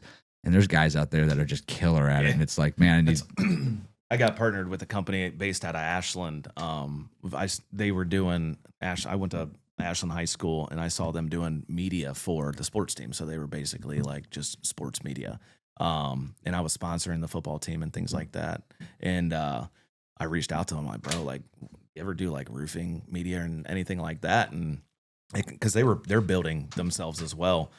So we were able to kind of like link up and just start doing all the media stuff. So we had a car, like I said, we went to the car show, and they were just some quick photos, some videos and stuff. And again, being different, but me doing that, like they started getting other people like, bro, like that was genius of trying to come in with you, because they were just sports. And now it's like, dude, like your guys' content is killer. Like if you look High Speed Low Drag's like media up, are they on YouTube or? They should be on YouTube or Instagram. They're big on Instagram. All right. Yeah, like I'll within pull it a up. year, they went from 1,500 followers. I think they're probably over 20,000. Wow. They do a lot with Braxton Miller, the Ohio State football player. Do they really? What's the name of them? High Speed Low Drag. So it's H.S.L.D. Oh, hold on a second. .s.low. Good Lord. High Speed Low Drag. Yep. They got a couple. Yeah, check that one out. This one right here? Yeah, do that one. There must be a bunch of military guys. I was about to say actually- that same thing. High Speed Low Drag is like a military saying for sure. It's Zach Bernhardt actually started that. He graduated with my brother from Ashland. He's a doctor, orthopedic doctor, and then started this. And really what he started, his vision was basically how it started was bringing exposure to high school kids that don't like go to all these training camps and stuff like that. They're not getting the exposure. Well, if you have a killer media team doing awesome edits that are bringing awareness, not to mention his brother just committed to Appalachian State. Go up. Oh, okay. I thought for a minute that this might have been the guys for those other. That we saw. It kind of looks, it looks a little bit like the same theme there. They got I like a lot this of one right views. They here. have like 13. They yeah. have 23. He's doing it. Yeah. So that's I started seeing this before they really blew up, and I'm like, dude, like I'm gonna sponsor. So on some of these, like if you look at the charging If you go down, some of the charging guys, which is Braxton Miller's son, plays on this team Right right, here? here. This basketball team right here to the left. Yeah. Like I'll sponsor one of these, and it gets crazy views. Yeah, see Shingle Monkey at the bottom. Yeah. So like I'm tagged on there, so like they're getting views, but I'm also getting views at the company. Where like all these old school roofing companies or companies or whatever, they're like, well that sort of thing don't work. No, this 100% works. So wait, Because what look- is this doing? You've got your name here at the bottom. Yeah, I'm basically sponsoring this this edit, basically. So this was. So if I click on this, is this going to take me to you? It doesn't take me to them, but yeah, there's our Instagram up there at least. So like when people are watching this, it just circles and we sponsored it or whatnot. Yeah. And this is Braxton Miller's team where his son plays on, which is pretty cool. Yeah, that's super cool. Columbus. I didn't realize Braxton Miller was in the area. Oh, he's in Columbus. He's in Columbus. Yeah, so you know what I mean? I don't do a bunch of work in Columbus, but they needed a sponsor, and I'm like, absolutely, dude, because I just like your edits. Your edits are awesome. Yeah, that's dope, man. But yeah, I mean, look at you. Some of these videos got 20,000 views. Yep. That's what I'm saying. Like they have a shitload of views on them. Yeah. Imagine if we had somebody here that could do photographs and stuff like that. right. David. Yeah, Oh, That's it's wild. yeah, they do a really good job. Like we did the Verizon building in Ashland, and I had them do some just quick edits on it, and just the first edits they did of us that they tagged us in. I mean, were just awesome. I'm like, okay, these are some sick edits. Yeah, that's dope. So, where are we going with that? Oh, we talked about creative material and stuff Yeah, like just that. yeah, branding and just what I mean, marketing and networking. You know what I mean? I networked with them a little bit, and if it wasn't for the sponsorship I did with the Ashland High School and stuff, would have never met them. Their vision of helping youth get to the next level and exposure and things like that. And it's like, hey, let's do something totally different. Let's do some cool. I mean, a lot of roofing companies do some really cool like edits and videos and stuff, but They like, do, but I mean, when it's locally based, I think there's more that much more to it. It's not Yeah. like like a big company that's just paying a media team Right. to go Yep. out there and do stuff. Yeah, you and know? that's basically the only paid advertisements we do. And it's not like I'm looking to draw business from it. It's really just it's more of a give back, if anything else. Because my thing is like if I give, I'm not expecting to receive, but it will. You know what I mean? When you give, and we donate a lot. Like people are like, dude, you're donating probably too much. Your business can't afford that. But it's come back in tenfold doing Of course. Because any local teams or anything like that, like I'm like, I don't care if I have $5 left in my bank. I'm gonna sponsor it. Yeah. So Evan started the question: what's growth look like? So many roofs. yeah. Did you do roofs last year? Did you how many roofs you did last roof year? and siding. I think we did 75 roofs last year, so not crazy good. You know what I mean? But I mean, for a small still. company, I mean, pretty decent. Yeah. We were pretty steady. I mean, one a week. There was a couple points where we only did like 2 a month, but we were pretty steady. This year, we did our best week. We did like 16 roofs. Wow. Or siding projects along with them. Sure. Right now, we're averaging anywhere from on average 5 to 7 roofs a week, or jobs a Right. week. So we're staying pretty busy.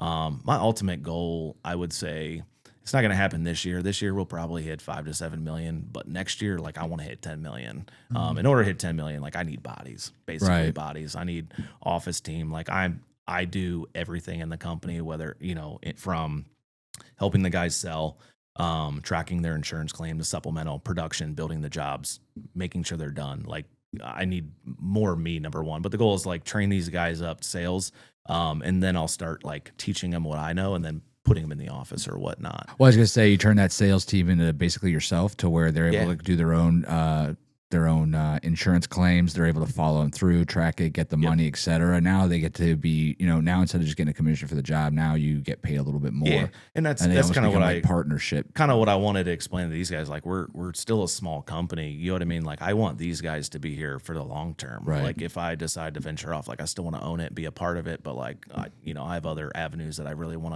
to kind of intrigue in.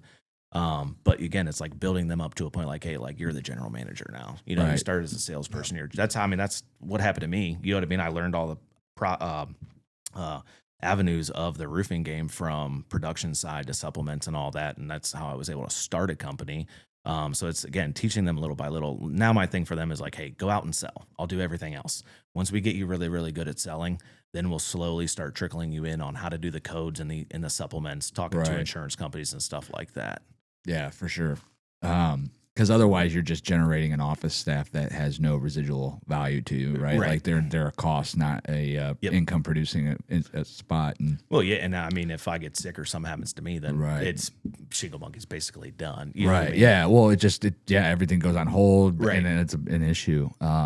It's something I to others that are in business. It's like, man, instead of we just had this conversation with Wingman Garage, right? Because he's like, I want to expand and I want to grow upon the brand, and it's like, that's great, man, but you're not going to get somebody that's going to work hourly and that's going to put the effort into care Right. into it that you do. Like the idea of Wingman Garage is that the guy who's there, the wingman, is going to want to help people work on their cars, want to help fix them, want to get them in and out of the shop quicker so they don't waste money and they come back. I was like, if you don't have somebody that has bought in, if they're just an hourly employee, they're not going to buy in. But if you you somehow partner them into the business to where everything that they do that affects their income, then you have them buy in, and then now there's a benefit to them. Because otherwise, you find yourself doing all the stuff to build the company, and then you're just hiring people that are not revenue generators to do all the stuff you don't have time for anymore. And now you're just paying people to do work. Yep. And that's not making any money for the company. That's like my my other business, Recoop Home Solutions. I had when I was starting that out, it was literally like I just loss after loss after loss, and it was just I'm basically paying out of my own pocket to keep these guys employed. Which again, I told them I would give them a job because those guys are day rate guys. You know what I mean? And that was the thing. It's like, bro, I'm literally just paying these guys to work. You know what I mean? But I promised them I'd keep them busy. So how many businesses do you operate other than Shingle Monkey right now? So right now I just focus on Recoop and Shingle Monkey. Okay. So Recoop is your interior remodeling and stuff like that. Is that we'll right? build decks and stuff like that, additions, where Shingle Monkey is solely roofing, siding, gutters, and we'll do windows, but I kind of do windows on Recoop side. So like we'll do windows either side. So when did you start Recoop? So I actually started Recoop back in 2019, and then it just kind of fizzled out a little bit. I was checking out some different avenues of things, and then really I brought it back because if somebody has obviously a roof leak and it goes through their home and need a drywall guy or whatever, it was so hard to find somebody to do the interior work for Without waiting for months? Or like it was insanely expensive. And I'm like, dude, why don't I just bring it back? And I do have a business partner, Steven, on Recoop side. I was able to get him to kind of merge his company with mine to help out. He's been in business for a long time, killer with drywall and stuff. And I'm like, bro, we can kill it. We'll sub the work out to ourselves, which worked out really, really well. So now like it kept our first 3 weeks in business, technically reopening, busy because we had all these interior jobs to do right off the bat from Shingle Monkey jobs. Sure. So, and then just posting it that, hey, Recoop's back open. We'll do this, this, and this. It's taken off. Like last week, Steven signed up like 65 grand in bathroom remodels. Wow. Just last week. So off the rip, it's, it's starting to take off again. That's good. But yeah, having a partner on that helps me big time. So I can really focus on Shingle Monkey. And then, obviously my goal and job is I want to be the promoter, you know what I mean? Getting the name out there and promoting our brand. And then having somebody to help with building estimates and things like that. So are you running your own crews now, or are you still subletting most of your work? I know you have a partnership with a friend of ours, Greg, who does a lot. You sublet a lot of gutter work. Greg does all my gutters. So are you subletting most of your work still? You're selling the job, creating the job, getting the job completed, and then you're subletting it, and then you're just taking it. Yeah, on the roofing and siding side, we technically have an in-house crew. There's a little bit of a partnership in the making with that. Kind of on the little bit on the down low, but we got some things working with that. But yeah, we sub some of like most of our stuff out. We tried like the Amish. The Amish just couldn't move fast enough. Right. Good work, you know what I mean? But I tried all avenues, you know what I mean? Different sort of things. Obviously, the Spanish side of things, you know what I mean? Like they kill it, and they actually like to work, and they love what they're doing. Like people don't understand that. They get it, Mexicans get a really bad rap, but dude, they absolutely enjoy what they do. They do. It's funny you say that. So North Carolina Carports is who did my garage, right? And these dudes were here at 6 a.m. Well, the first two crews that showed up, they were garbage. Showed up light-handed, like damaged so much stuff in my yard. Luckily, my insurance company gave me a good claim, and I was able to get it fixed. But the last crew, the one that actually put up the building, these dudes were up at 6 a.m. in the morning, already started. And then the one night we were down here doing a podcast, and it's like 9:30 at night. And my wife, we go upstairs, and she's like, they just finished like 10 minutes ago. She's like, I came back from the grocery store, and she's like, they were out there with like flashlights on their head, like still going, like trying to get it done. And because they want to get done the third day by like noon so they could drive back. And that was 3 days. They go on their next job the next day. Right. And those dudes work their butts off. I don't even remember seeing them eat. I don't remember seeing them drink water. And I mean, I work for my office all the time, but I was out there, like, obviously when you're working from home and something's going on at your house, like you can't stop, go up there and check in every hour, make sure see where everything's going. I'm like, I didn't see them eat, drink, sleep, nothing. Like they just worked the whole time they were here. And I was really impressed. And you're right. They were happy. They enjoyed what they were doing. They worked their butts off. That is tougher and tougher to find in everyday American population. You know, we talk about some of the stuff that, Trump's doing right now and the deportations and stuff like that, illegal immigrants. And look, I get it. I'm very strongly for a lot of that, but you cannot argue with the fact that Americans just don't want to work anymore. Yeah, and I mean, at least trades, at least the trades, like just make them come in the right way. You I know agree. what I mean? I agree. And that's basically it. Like my guys, like they have dual citizenship. You know what I mean? Things like that. So that's the nice part of it. Like we don't have to worry about that. We still get it's crazy. Like we've been on jobs where they get racial slurs and stuff like that. I'm It's sure, like, bro. They're like sometimes like they were born here. Yeah. You know what I mean? It's Yeah. like they're just Mexican. Like that's it. But it is crazy. Like, and there are some really good white crews out, like, of course, crews out there and things like that. But again, it's just, I think it's just the culture of America is just so lazy.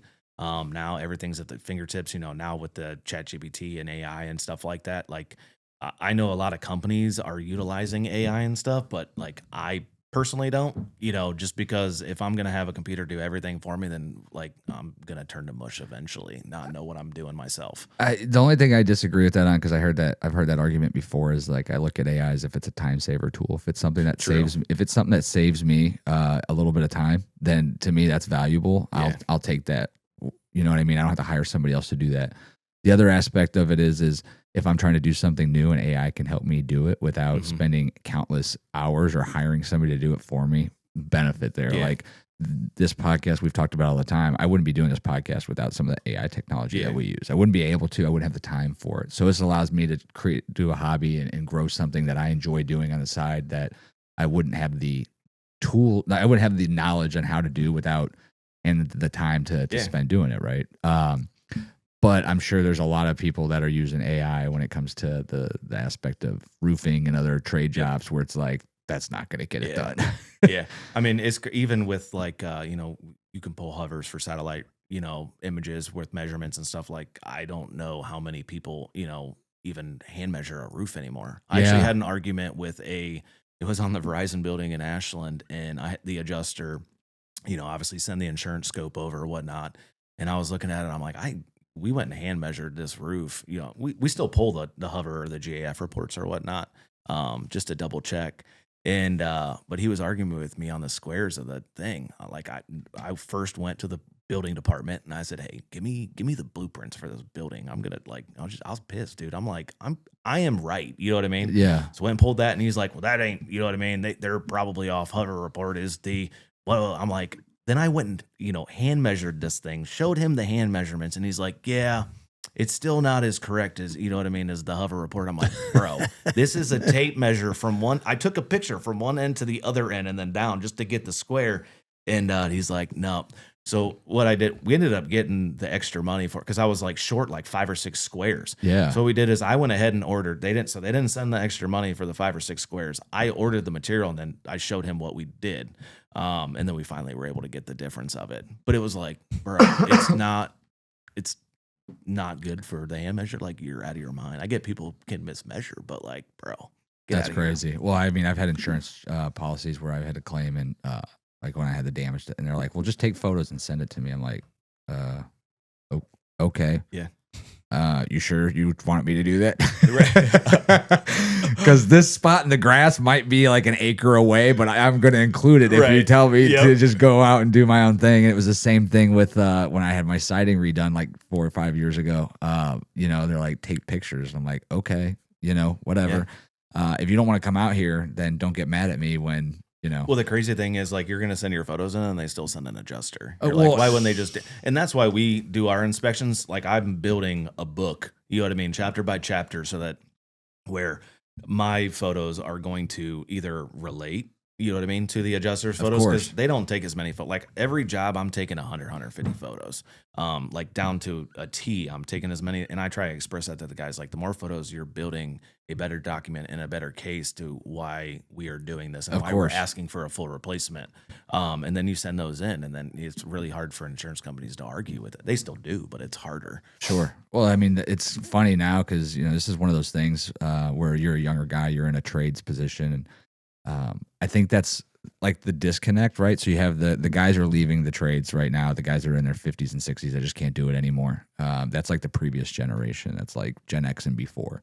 And then you have like this generation in between that they don't want to get their manicures and pedicures every Thursday. You know what I mean? Like, and then you have the next generation, which is starting to pick up those trades again, and you're starting to see younger guys like go towards that direction. And like, I had the conversation last night. A friend of ours brought his brother to volleyball, and he's a plumber. And I'm like, "You're running your own business yet?" He's like, "Not yet." I was like, "You're missing out, dude. I know plumbers right now that are doubling and tripling their pricing, not to gouge people, but because they don't have the time to do it, and they hope that they'll say no.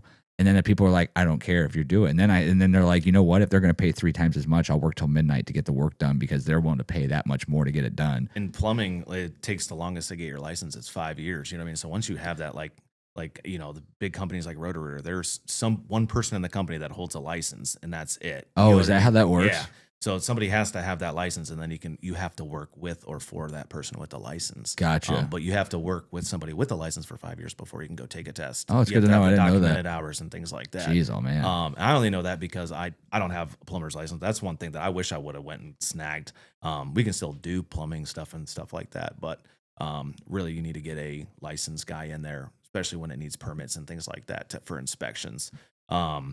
But I used to get flack all the time. Like, why are you job hopping? I'm like, bro, I want to learn as many trades as I possibly can. You know what I mean? And then I'll get Just better makes at you it, more get and better more at it. valuable. Yeah. I mean, we've helped flip a house here in Medina. You know, we came in and we did the whole thing because I've done it before. Right. You know, a little bit here, a little bit there. And it just, with the business side of things, it's like, man, if I know how to do this and I get a little bit better at it, I can create a business out of it. That's kind of how my motto is. And that's why these new guys I've been bringing in, I'm like, dude, listen, focus on painting first. We'll get you good at painting. And then once you're done being good at painting, we're going to swap you over here to try something else and then start building you up a little bit. And then you have multiple trades under your belt, and then you don't have to ask for help. That was my thing. Like my dad, we didn't have the money to hire anybody. That's like my wife's grandpa passed away July 4th. And he was like that old school guy that like Just knew a little bit about everything. everything. Yeah. Literally. And it was everything he touched was gold. You know what I mean? And my dad was the same way. It's like we don't have people like that. They're very rare anymore. Like we're losing that generation because we're asking other people to do it where they didn't have the money to do it. So they had to figure it out. Like electric, I can't do electric worth crap. There's one trade I just never got good at. You know what I mean? So like I hire that out still. But you know what I mean? Like these old timers, like, yeah, what do you need? You know what I mean? And they get it done. Well, that's like, it's funny because my dad was that guy, right? And he died young, but he was that guy, like, it didn't matter what the job was, he could do it. Like, he just had that basic knowledge of everything that tied in. He was he owned his own business. He did remodeling and stuff like that, but he worked for the union. They worked on some of the big bridges in Cleveland and had his own business out in Southern California and stuff. So he just knew a little bit about everything, and it helps. Like around the house, like there was nothing we never hired anybody to do anything, right? Like he would figure it out, and he didn't even have the tools that we do. So, that is a dying breed. Now, though, if you want to, you can be great at everything. Like you mentioned, you don't do electric. I don't do electric either. Never fuck with it ever.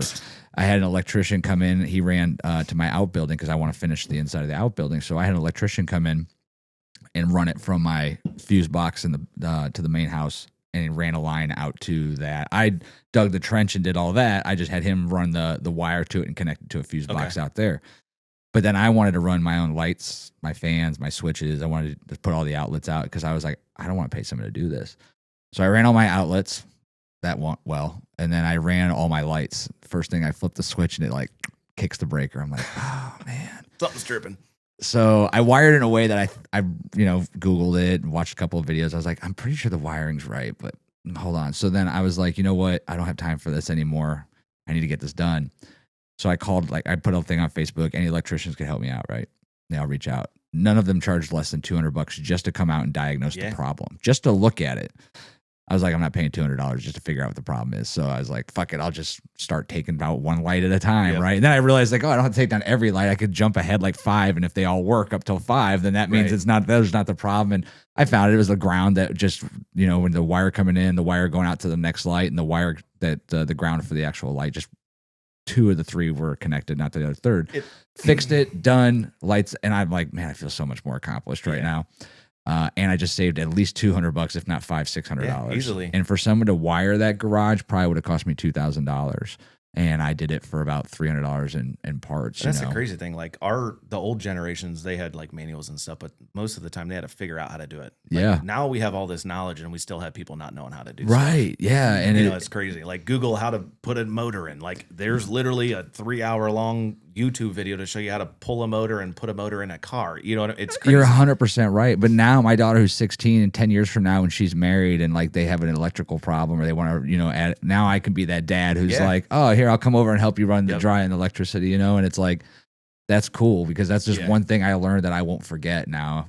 It probably wasted about 10 hours of my life watching YouTube videos. But you know it. But I know it, and I saved myself a bunch of money. And now I'm putting up the insulation, and I'm going to put up the tongue and groove next. And it's like, these are all things that like I'm not an expert at. If I take my time, it might take me longer, but how much is it saving me in the meantime? And then what more can I do? Like the reason I'm be able to finish the inside of my barn is because I saved money on this, or I saved money on that.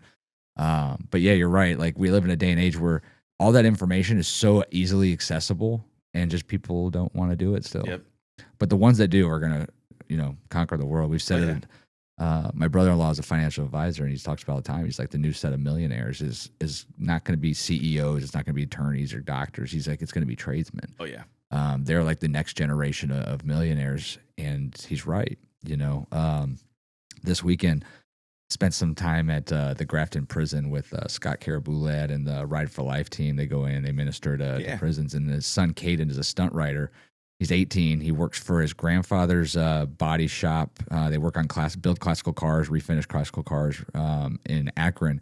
And then I would say his part-time job, or he's also going to school to learn how to work on cars, motors, things like that. So like this kid's 18 years old. Like 3 years from now, he's going to be able to build a car from the ground up in his garage without any help.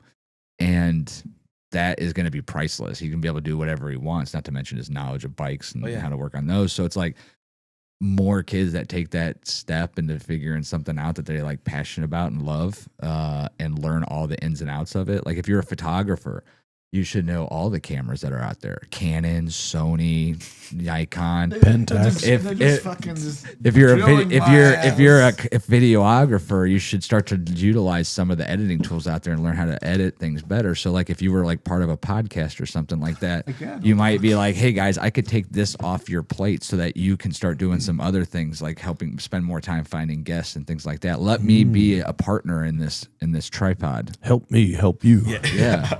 I mean, if you had a passion for photography, you might say that. If you liked it. Yeah. If you did. If you did. Liquid Death, this man needs to take your photos over here. Let's go.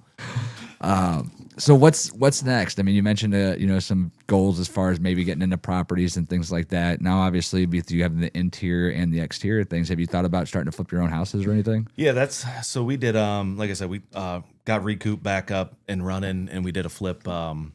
Actually, on my old road, Stone Road, there in Medina, and it was like, man, okay, like we got the interior down again. It's get the team built back up. Shingle Monkey, we have everything covered from the exterior, right?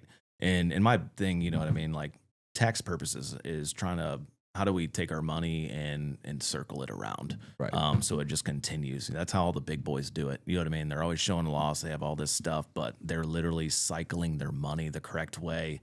And that's my next step, is whether I get a real estate license or I have somebody get a real estate license for me. Got you or covered. Or just sweet. There we go. Yeah, realtor right do there. your siding and you can sell us houses. That's a perfect deal.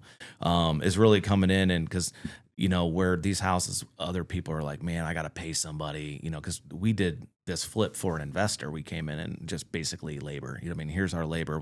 You buy everything. We'll just do it for you. But at the same time, it's like, man, okay, well, if I buy the house, where a lot of people are going to be like, I have to pay I'm going to be 50, 60 grand out. Well, I keep all that in house. You know what I mean? So one company, let's call it, one of my businesses is TLC Holdings. I just have it to hold. You know what I mean? Right. Because the future, possibly that's a great real estate business.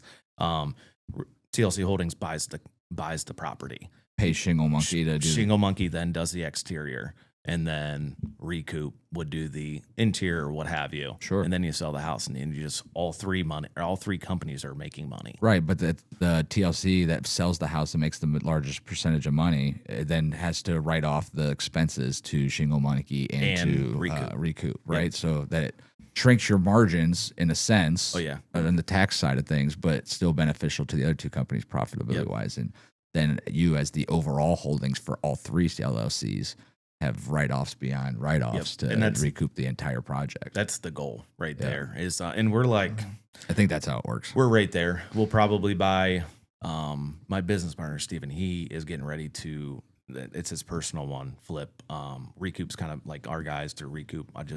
When we're not doing other jobs, we're going up to finish his flip just to get it done. Because after that one, we're gonna buy a couple here. We don't know where yet, but we're gonna buy a couple more. So as a real estate agent, David, can you partner with another company where you're like, hey, anything that you buy and sell, I'll take a lesser commission, and then you just cut me in? It's absolutely negotiable. Like there's a turning point. I think the point where just with the conversation we're having right now, if you got to a point where you were gonna property manage your own properties, then that would probably make sense. Not trying to talk you out of becoming a realtor, but it's probably unnecessary expense for you to get licensed unless you're going to just actively also be selling or helping friends buy homes. But in terms of like just retaining commissions and not paying somebody to list them. Well, and that was a goal because I don't know, Well, what if sorry to cut you off, but let's say I'm Shingle Monkey and I know you, and I say, hey, look, help me find houses. Sure. And then let me think how I was wording this. Instead of you getting a commission on those house sales and purchases, I just cut you in on a percentage of my profits. Is that possible, or is that illegal in real estate agency? There's ways to do that. Again, the short answer is the commissions are negotiable. Right.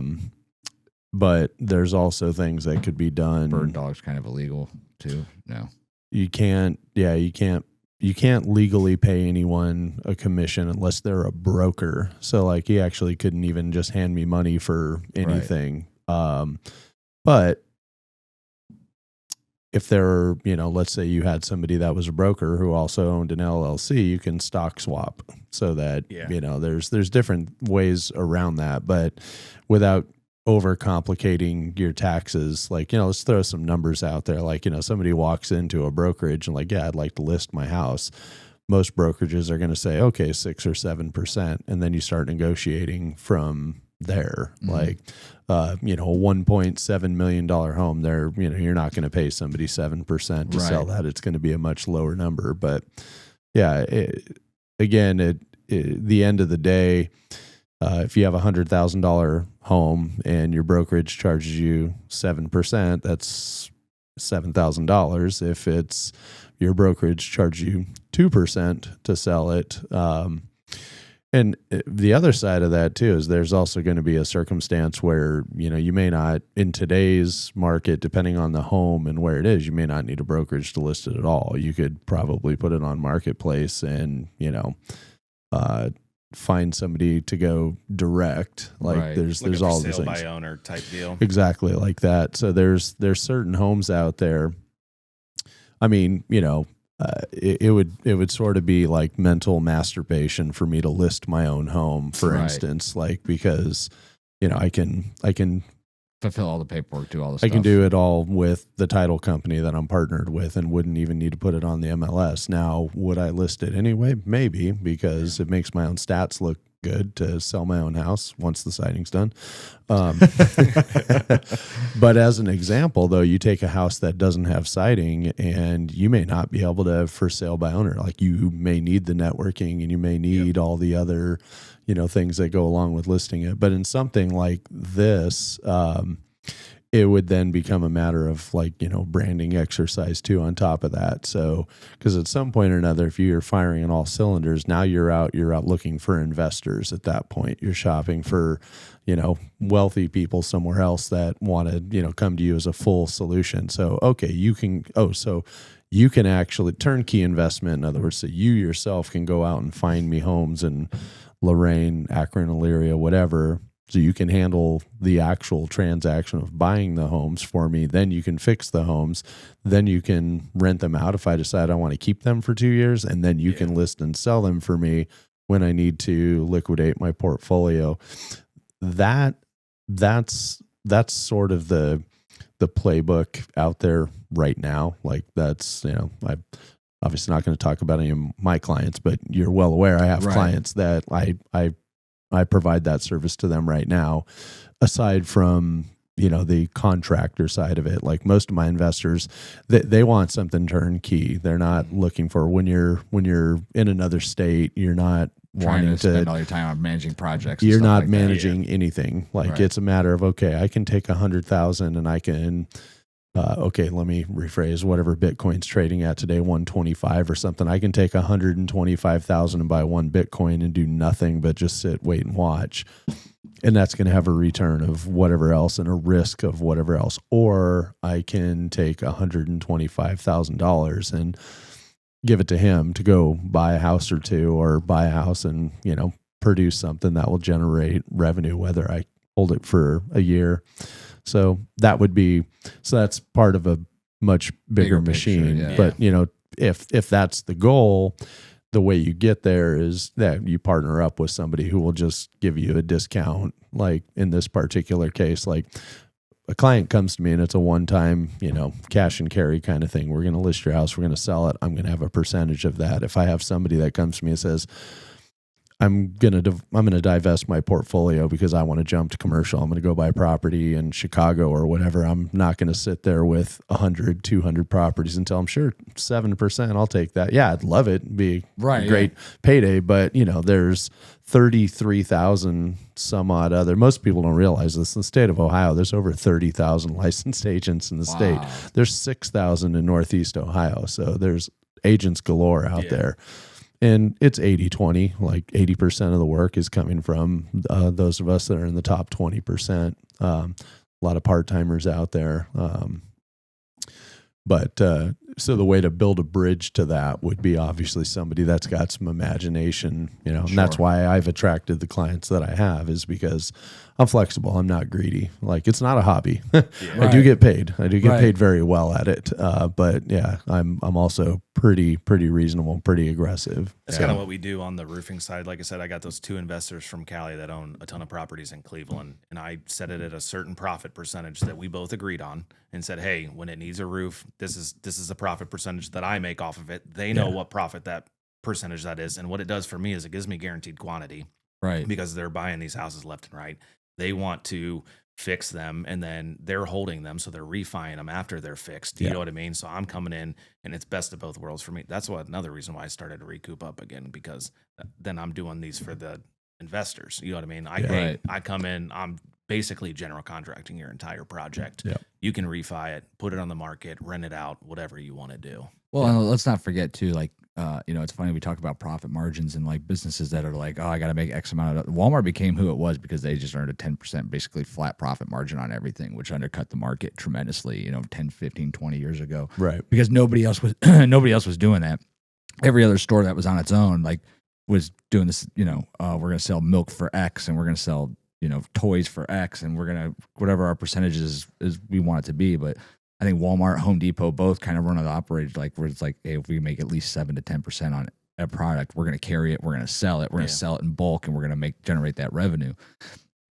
Same thing goes for you with these roofs. Like, one, it's consistent cash flow, so you always have money in. And let's not forget, it's a profit, so you're making money, and that money allows you to generate other things and do other things and divest your business, hire more people, and grow your retail business, right? Because I mean, yeah, they might do 100 roofs in a year. That's fantastic. You're going to make money. You're going to make a living. But if you want to get to the point where you want people to sell on your own, do the insurance claims on their own, okay, well, you're going to need to find another 200 jobs a year or 300 jobs a year to do that. Now you have the funds to allow you to start hiring people to do one thing at a time, then two things, et cetera, and then it has expand the business. Now you got Recoop back open, and now it's what's on to the next project, et cetera. So I just repeat one thing in that whole equation that I just said. Like the biggest opportunity out there and all of that, like in terms of you decide to get licensed and all that stuff, property management. Yeah. Because that's the one thing. Like if you can imagine, like it's difficult to keep and manage crews, like which obviously they've thought this all really far ahead, right? Because during the winter time, what are they not doing? They're not doing roofs, right? Usually, unless there's a hole in the roof, it's a disaster, right. So you got crews balancing there, but you ask any of these investors what their biggest headache is out there. It's not even the crews; it's the property management. Of course, there's because there's nobody good out there. Sorry for my industry, there's nobody good out there. That's where like the Recoop Home Solutions side, it was like I tried gearing it towards eventually like getting into that sort of thing. Like, hey, like you have 6 apartment buildings, Recoop will take care of it. You know what I mean? We're just not big enough in that. Like we don't have a big enough team there, right? But that is the end goal. Sure. Yeah. Well, property management is so much more than just it's putting the right people in there. It's inspecting the homes. It's making sure everything's going well. It's making sure that people aren't trashing your places and doing more damage. It's making sure taking care of all the legal effort when you have to get somebody out. It is going in there and making the corrections and the fix. And I think that's the thing that's scary about property management in general, or owning a bunch of properties, is like, you can handle like 3 or 4 properties as long as you have good renters in them and they're going well. You get to the point where you have 10, 15, 20. Now you have to outsource that. Let's piss a lot of people off right now real quick. There's no such thing as a good renter. I promise you. I just buy. I think there is. No, I think my mom's the ideal renter. My wife literally, like, I've been trying to get her to let us buy a flip house or a apartment complex so that we could do that, and she's like, nope, because she's seen and heard the horror stories of renting. I'm like, babe, come on. My ex-cousin-in-law buys and flips houses, and he's told me stories where he's kicked people out, like given paperwork saying, here, you got this is so much time you got till you have to vacate the premises. And he comes back there a day after. There is stuff on the wall. Destroyed. There's places destroyed. There's places where the shit shouldn't be. The pipes are gone. Some of the pipes are gone. I mean, there's always going to be worst case scenario in any business that you own. I mean, there's probably roofing projects that you've done and then you couldn't get paid. You know what I mean? Like there's just stuff that happens. Or people running with money. But why do you say there's no good renter? There's no such thing as a good renter. They don't exist. It's just like trying to imagine you're going to live forever and never have to see a dentist or a doctor or anything like that. It's impossible. I mean, I could see, like, depending on what you are, like I'll give you the example of my mom, since her and my dad split, I don't know, 20 years ago or whatever. She's lived in 2 places. She's rented both. The only reason she left the first place was because it was an old farmhouse. The guy who owned the whole farm was going to give it to his older son to live in or whatever. So she had to find a new place. And then she's been in this townhome in Seville for, I don't know, whenever that happened, 4 years ago or whatever. She pays her rent. She fixes things up around the house. Her house always looks spotless. She spends extra time and money doing the outside, even though it's not the responsibility. It's a homeowners association that's supposed to do stuff. Yep. To me, that's an ideal renter. She's not going anywhere. She's going to pay her month on time. She's going to take care of it.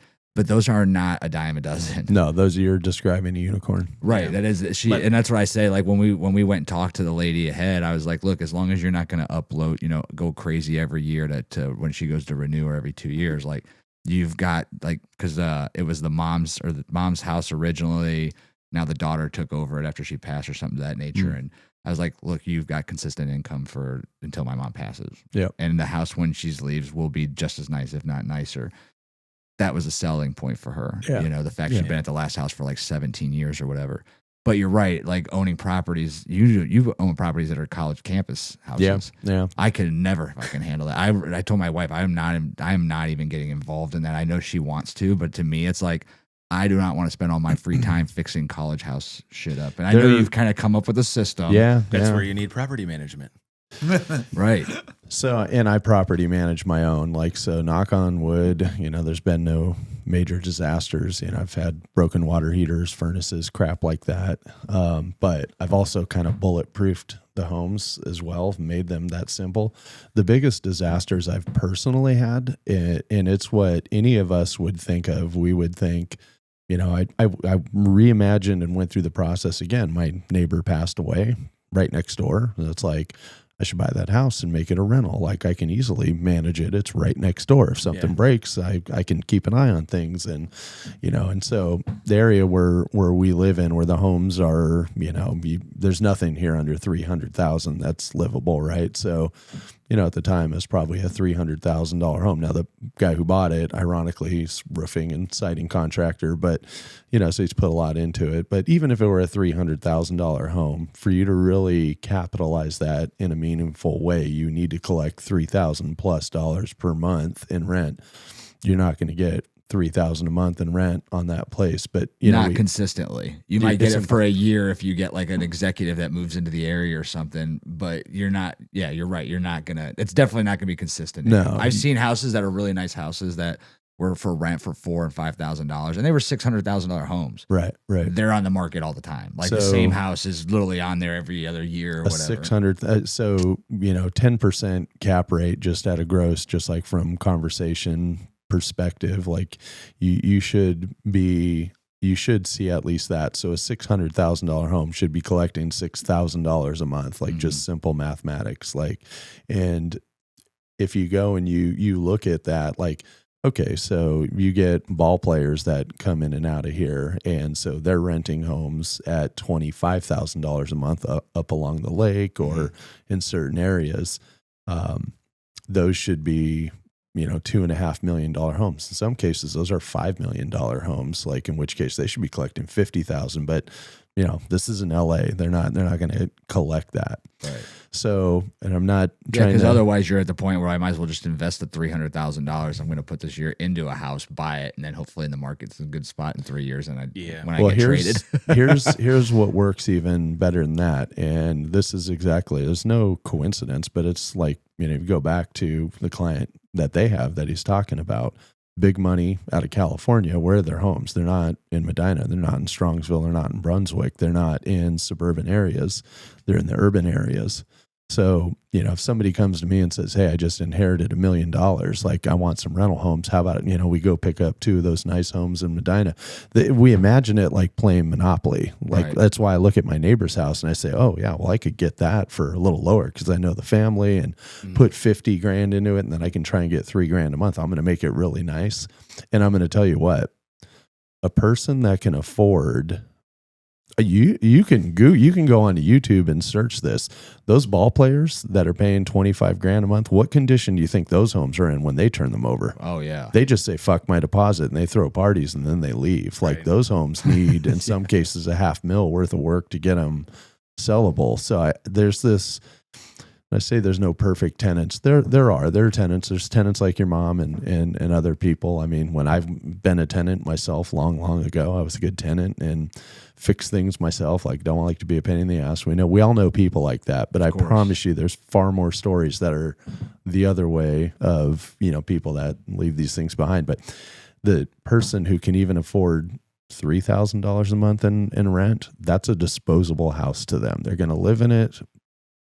I mean, I had one in California that I kept as a rental when I first moved here. Those people didn't even own a fucking vacuum cleaner. I know for a fact because I had to pull the carpet out, and underneath the carpet was like a 1/4 inch of dirt everywhere. Like they never vacuumed once. They never cleaned anything there. They paid their rent. I got the rent paid and everything on time. They moved out. They lived in there exactly a year. Like, okay, great. Yeah, $40,000 worth of work to get that thing up to the point to where I could sell it. Put somebody back in it. Yeah, it's either. Well, I ended up just selling it because I wasn't going back. But yeah, that's where I'm back and forth on the renting versus just flipping. Like, hey, let's collect 60 cents, and that's where I'm like, at my point, like this investor's like this other investor that's doing the one in Medina here, like he's having me flip these houses, and I'm sitting here thinking, like, man, I could do it way less cost than what they're doing because obviously I'm making money on it doing it. You know what I mean? So if I'm buying my own houses and flipping my own houses, well, my profit percentage is going to be way more than what an investor. It is, but then you have to look at it as like, okay, so now instead of them paying you and then you going to buy supplies, now you have to buy the supplies out of your own pocket. Right. So now until you hit the house, now you're at a loss, a significant loss, and then you got to spend your time marketing the house, making sure it gets sold, paying a real estate agent that eventually sells it. And yes, the profit margin is there. Yes, you can do it for much more. You're just taking profit from your one company, putting it into the sale of the house. But I think that where the genius of billionaires and millionaires comes in, who is like, okay, how can I make the most amount of money without investing the most amount of money? Right.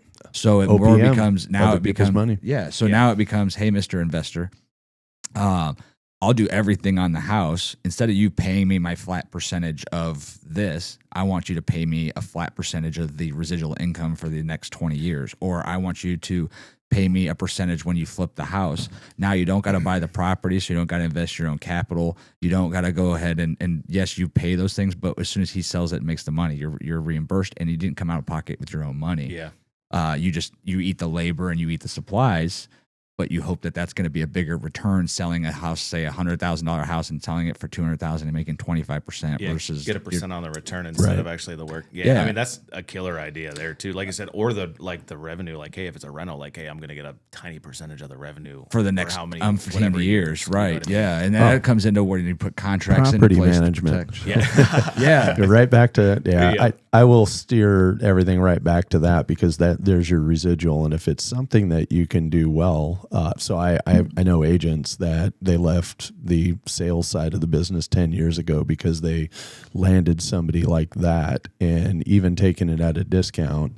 I mean, I've turned down that offer myself, like to where like, yeah, I could do that, but I don't think property management for me doesn't feel all that sexy and No, running it's cruise. definitely not. But for you, if you own the company and you say, let's say he pays you a flat percentage of the rent for the next 10, 15 years, and then you negotiate something, once again, everything's got to be contracted. So if you sell it, I get X amount of dollars.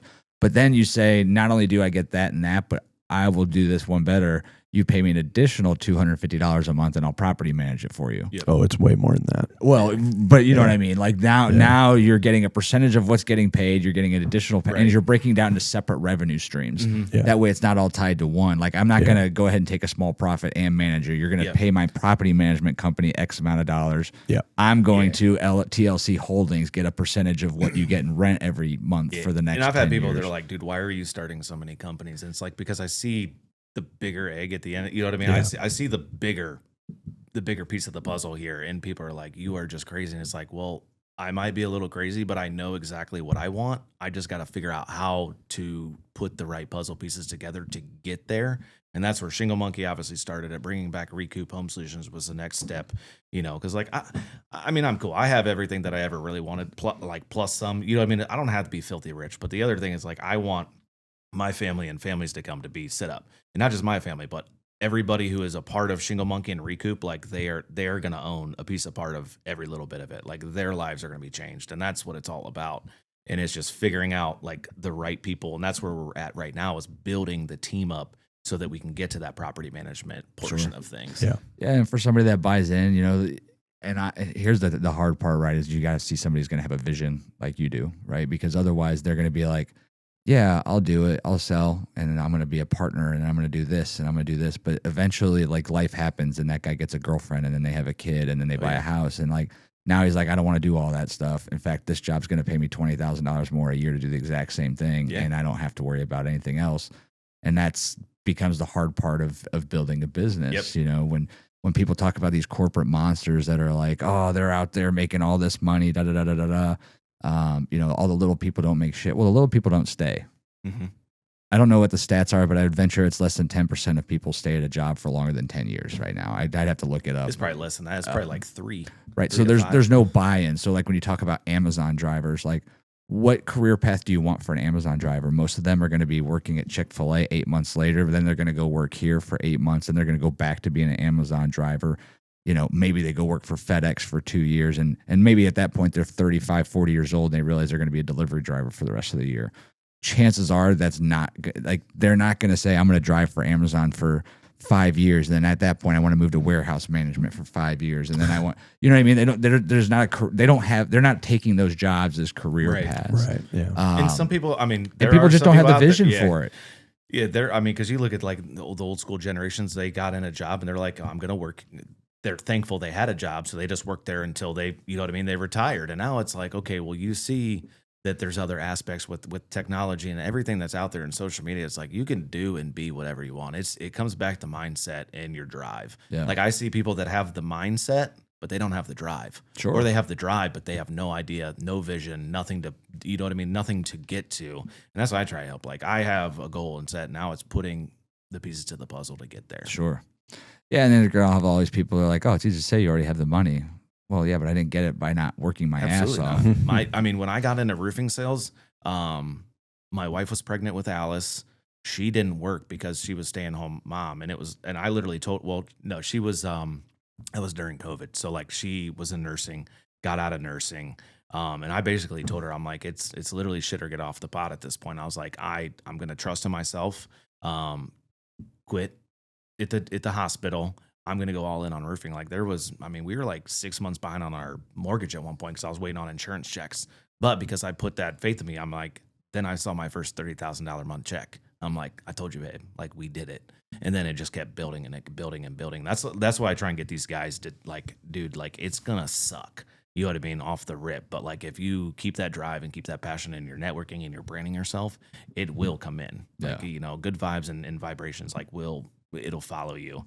But I mean, trust me, like if you ask my wife, she's like, if we would do it again, obviously, you know what I mean? I still drive her nuts, but, you know, but going back, like that was super scary. Like I had a brand new truck payment. She had a brand new car. Luckily I had my house on Stoner. Like I paid $140 for it in 2017. So like it was expensive for us then because we were based off my income. That was it. You know, and off the start, like they gave us like, I don't know. We didn't get the sign-on bonuses when I was working at the other company. It was just, hey, you get your straight commission. So, like, I think I waited like 2.5 months before I got my first paycheck.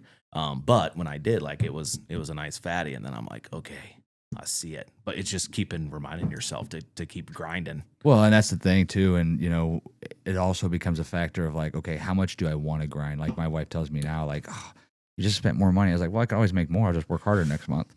Yeah. But that doesn't mean I want to work that hard every month, you know, for somebody else specifically. You know, this last position I took, like I missed the point where I think I wanted to go out on my own and do something on my own and create a business plan at one point. I think I missed that point now because now I'm enjoying life too much. I know what it takes to run a business. Like my wife tells me all the time, she's like, you have all these great business ideas. You help all these people. Like, why don't you just operate your own business? I'm like, I don't want to put 78-hour work weeks in. Mm-hmm. You know, you talk about all the businesses that fail. It's because like week one, you know, we have friends locally that they bought a gym during COVID. Like week one, they have ownership. They have somebody working there. Yeah. Why are you paying somebody $10, $12, $13, $14 an hour to sit at your gym and check badges all day? Like you go sit there. Right. You should be cleaning it. You should be making sure that every spot is perfect. You should make that there's never a broken machine, that the weights are always stacked. Like that's part of owning a business. Yeah. You have to be willing to devote 100% of your time to it while you operate it. You get to the point where you expand to a second business, then you hire somebody to operate the first one, you know? The other thing is like when you're hiring $12, $13 wage people for any job or any business that you operate, like you're going to spend more time babysitting and rehiring and spending money than you can do anything else. I was hungover last night. I'll give you a perfect example. The warehouse gym, like Craig hired, you know, Ashley. Yeah.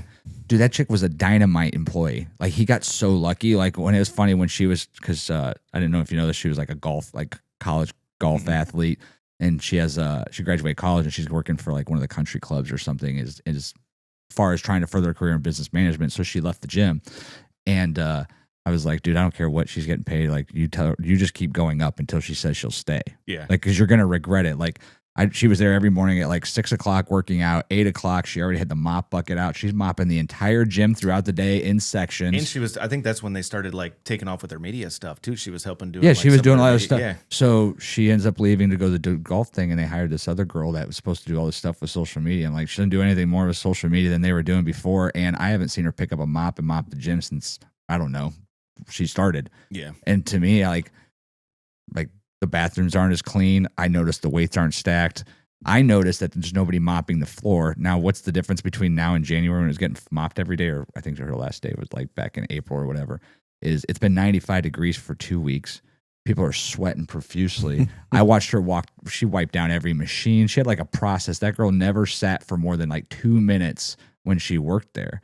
You're not going to find that person again. You know what I mean? It's hard to replicate. What was the thing to do? You should have made her a partner in the business. Like, hey, I tell you what, you'll get paid X amount of dollars. You'll get 5% of the gym revenue for the unforeseeable future. Yeah.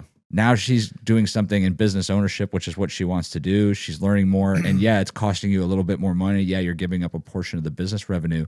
Yes, you're giving her a percentage of the business, but you don't have to go hire that new person. I think a lot of business owners are scared to do that, though. Of course Like they are. 100%. They are. They're like, oh man, 100%. it's like, dude, okay, what's 5%? It's greedy, dude. It's greedy, bro. It's like, if you it do that, is. how much more, like you're giving her 5, you're going to earn 10. Right. You know what I mean? And that's kind of like how I looked at it, like with bringing Steven on with Recoop. Like I saw what he brought to the table and what I'm branding. I'm like, dude, like we're going to not double, we're going to triple the amount. Like, and he makes like a guaranteed salary plus he gets 50-50. Like that's how we have it set up. Like I don't make a dime from it, so I can pay him to get things going. And it's like, I know that it's going to build that up like tenfold. Like, Well, yeah, and the idea is that what's 50-50 split when he grows at 4 or 5x. absolutely. You know, and you're right. Businesses don't look at that way because one, they think they can just keep getting away with shitty hires. And we brought this up. It might have been even last week when we were talking about Wingman. I'll bring up Wingman Garage before. Like, yeah, you hire somebody that's just going to work in the company. Like Gary Vee says it all the time. Like, why would your employees ever work as hard as you? Right. They don't have the same vision because they're just an employee. Yep. You're the owner. Like, if you want employees to have the same buy-in as you want them to have the same commitment and vision and work ethic towards your company, then buy them into the company. Get a skin in the Get them skin in the game, right? And I think that's just going to be the most successful way to build any business in the future because kids aren't stupid. Yeah. They're not our grandfathers. You know, as great as they were at fixing everything, you know, my buddy's dad's the same way. He worked for factory in Lodi or whatever for like 45 years. Never left the factory, never did anything else.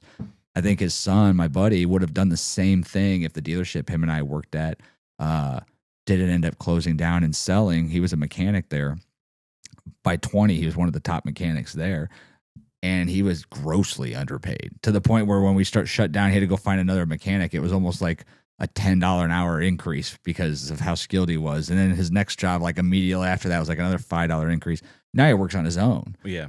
But you know what I mean? He was the kind of guy who would have just been stayed there, consistent, worked his butt off. And unfortunately, nobody would have ever been like, dude, you're awesome. Like, Yeah. what can we do to keep you Or you got to fill in- their spot with 2 people. Now you're 100%. paying more anyways. You know what I mean? And you're and- still not getting the work done. And on top of that, you're spending thousands of dollars and trying to hire people. You're spending thousands of you're losing money by training them because you're taking another paid employee to train them, right? And they're not generating any income. And then by the time you get them on the streets and they're ready to go, 90 days into it, they're looking at another job because you're paying them 15, they get 17 at Chick-fil-A. You know? Yeah. I mean, my daughter's 16 years old. She makes like $17 an hour working at Culver's, making ice cream and handling the drive-through window. I'm like, do you don't realize how good you have it, kid? Like, I made $6.20 an hour working at Burger King when I was 16 or 15 years old. Like, it was a pay raise when I got $9 an hour at the gas station down the road, like working the second shift until midnight every night, including the weekends. Like, I was like, shit, I made $1,100 a month in the military. I was in Kuwait making like $1,150 a month. Like, you get to make that in 3 weeks, Right. you know, working part-time, serving ice cream. Like, it's a crazy world we live in right now. And, you know, running businesses like you're doing, I mean, kudos to you for growing and doing well. I think you're doing it right. I think subletting is the way. You don't have all the other aspects of hiring employees like benefits and all the other different eventually aspects. I'll probably get a production manager or somebody, but again, that's going to be someone from the sales team. They're going to move their way up, Yeah. you know, and that's people like it. Other guys, because I network with other guys in the roofing industry, and they're like, bro, why do you not have an office lady? Why do you not have a production person running all this? I'm like, because I can literally do it all myself. Right. You know what I mean? And not only that, like, then if I need to help somebody out because they're not selling as much or whatever, or they're waiting on a check, I can do that because Right. I don't have another salary Right. sitting there waiting for them. So like my guys all know, like if you need help, like I got your back regardless. Yeah. Last person gets paid is me. Right. Always. But it's just one of those things, like making sure it's like being able to accommodate, like we said, instead of putting somebody in there.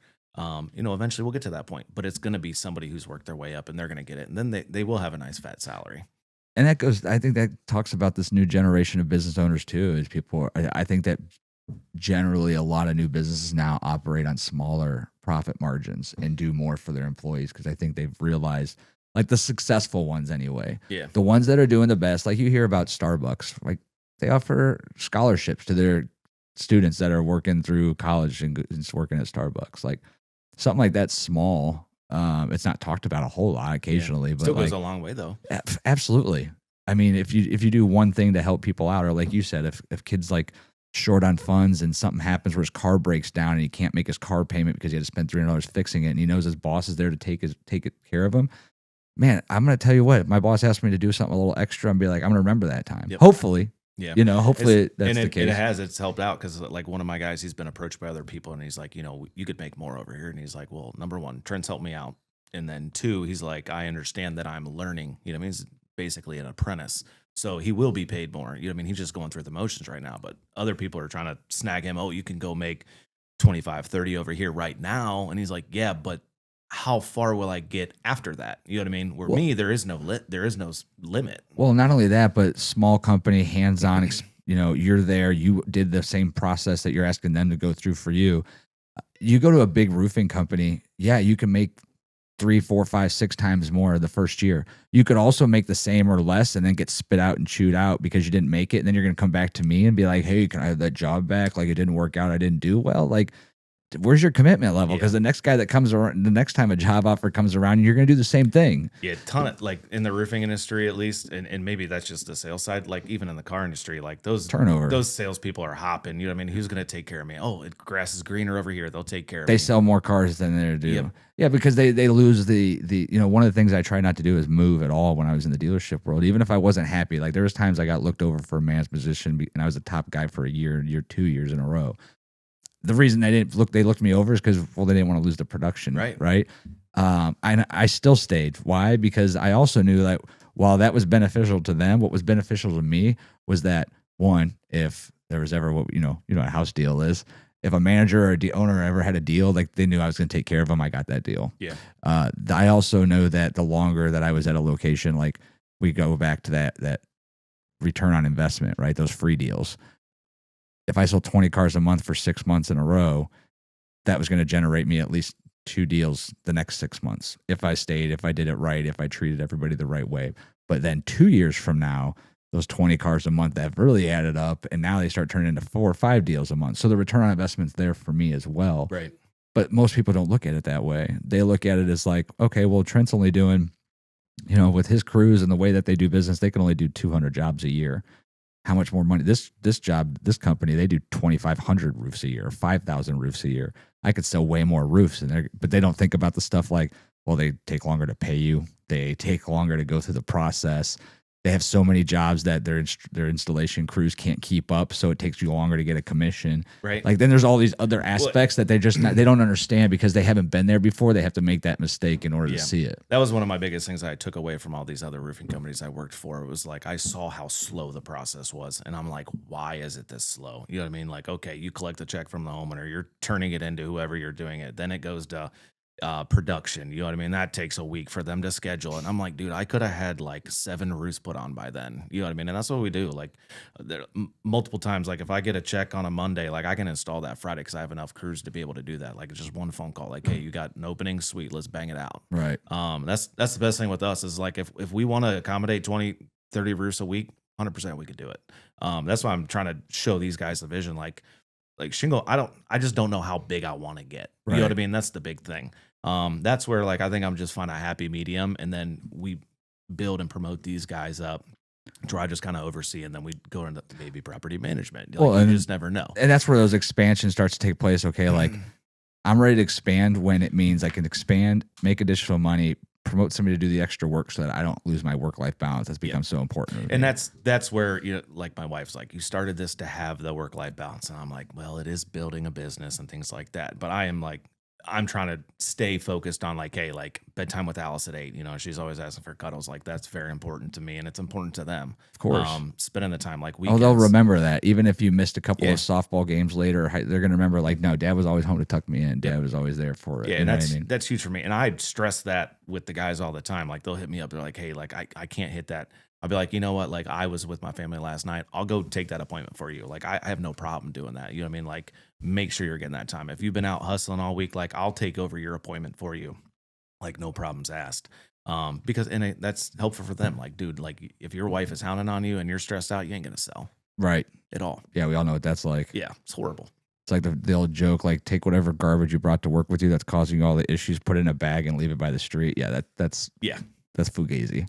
That shit don't work. You can take that. You can take that bag. Guess what? That cell phone and your wife is still attached to your hip. You think that argument stopped when you left the house? Oh man. Well, hey, dude, I appreciate you coming on tonight, man. Yeah, no, we've been talking forever to get on here, so that was my bad. Schedule's just crazy, but I'm like, dude, I told my wife, she's like, I'm going. Yeah, no, man, I'm glad we got to talk a little frog hopping. I'm glad the business is doing well. I'm glad that you're expanding. Evan had some valuable conversations and got some work done while he's over there on the iPad. I did a little bit of both. I did a little bit of both. Crazy Fugazi. Ready to make a pizza now. You said Fugazi. He's Italian all of a sudden. I know, right? Hey, forget about it. Well, hey, look, if you are in the Medina or actually anywhere in What's your territory mostly? What happened your there? biggest, Why didn't like, took a shit? where were you willing to drive to? So how far? It's been off the whole time. one of my sales guys intentional. is I have a guy in Findlay and in Marion. So basically north of Columbus will roll.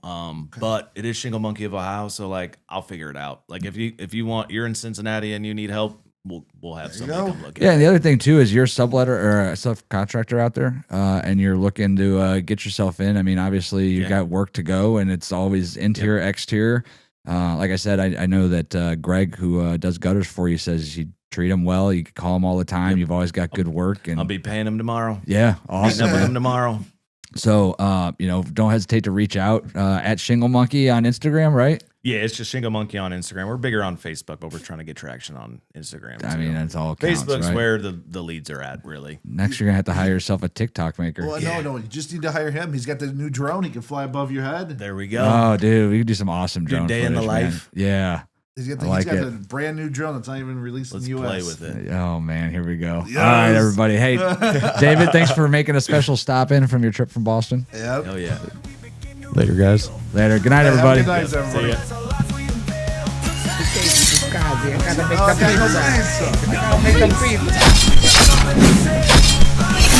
Fitness and fight all day. Guys Night Podcast, let's ride the wave.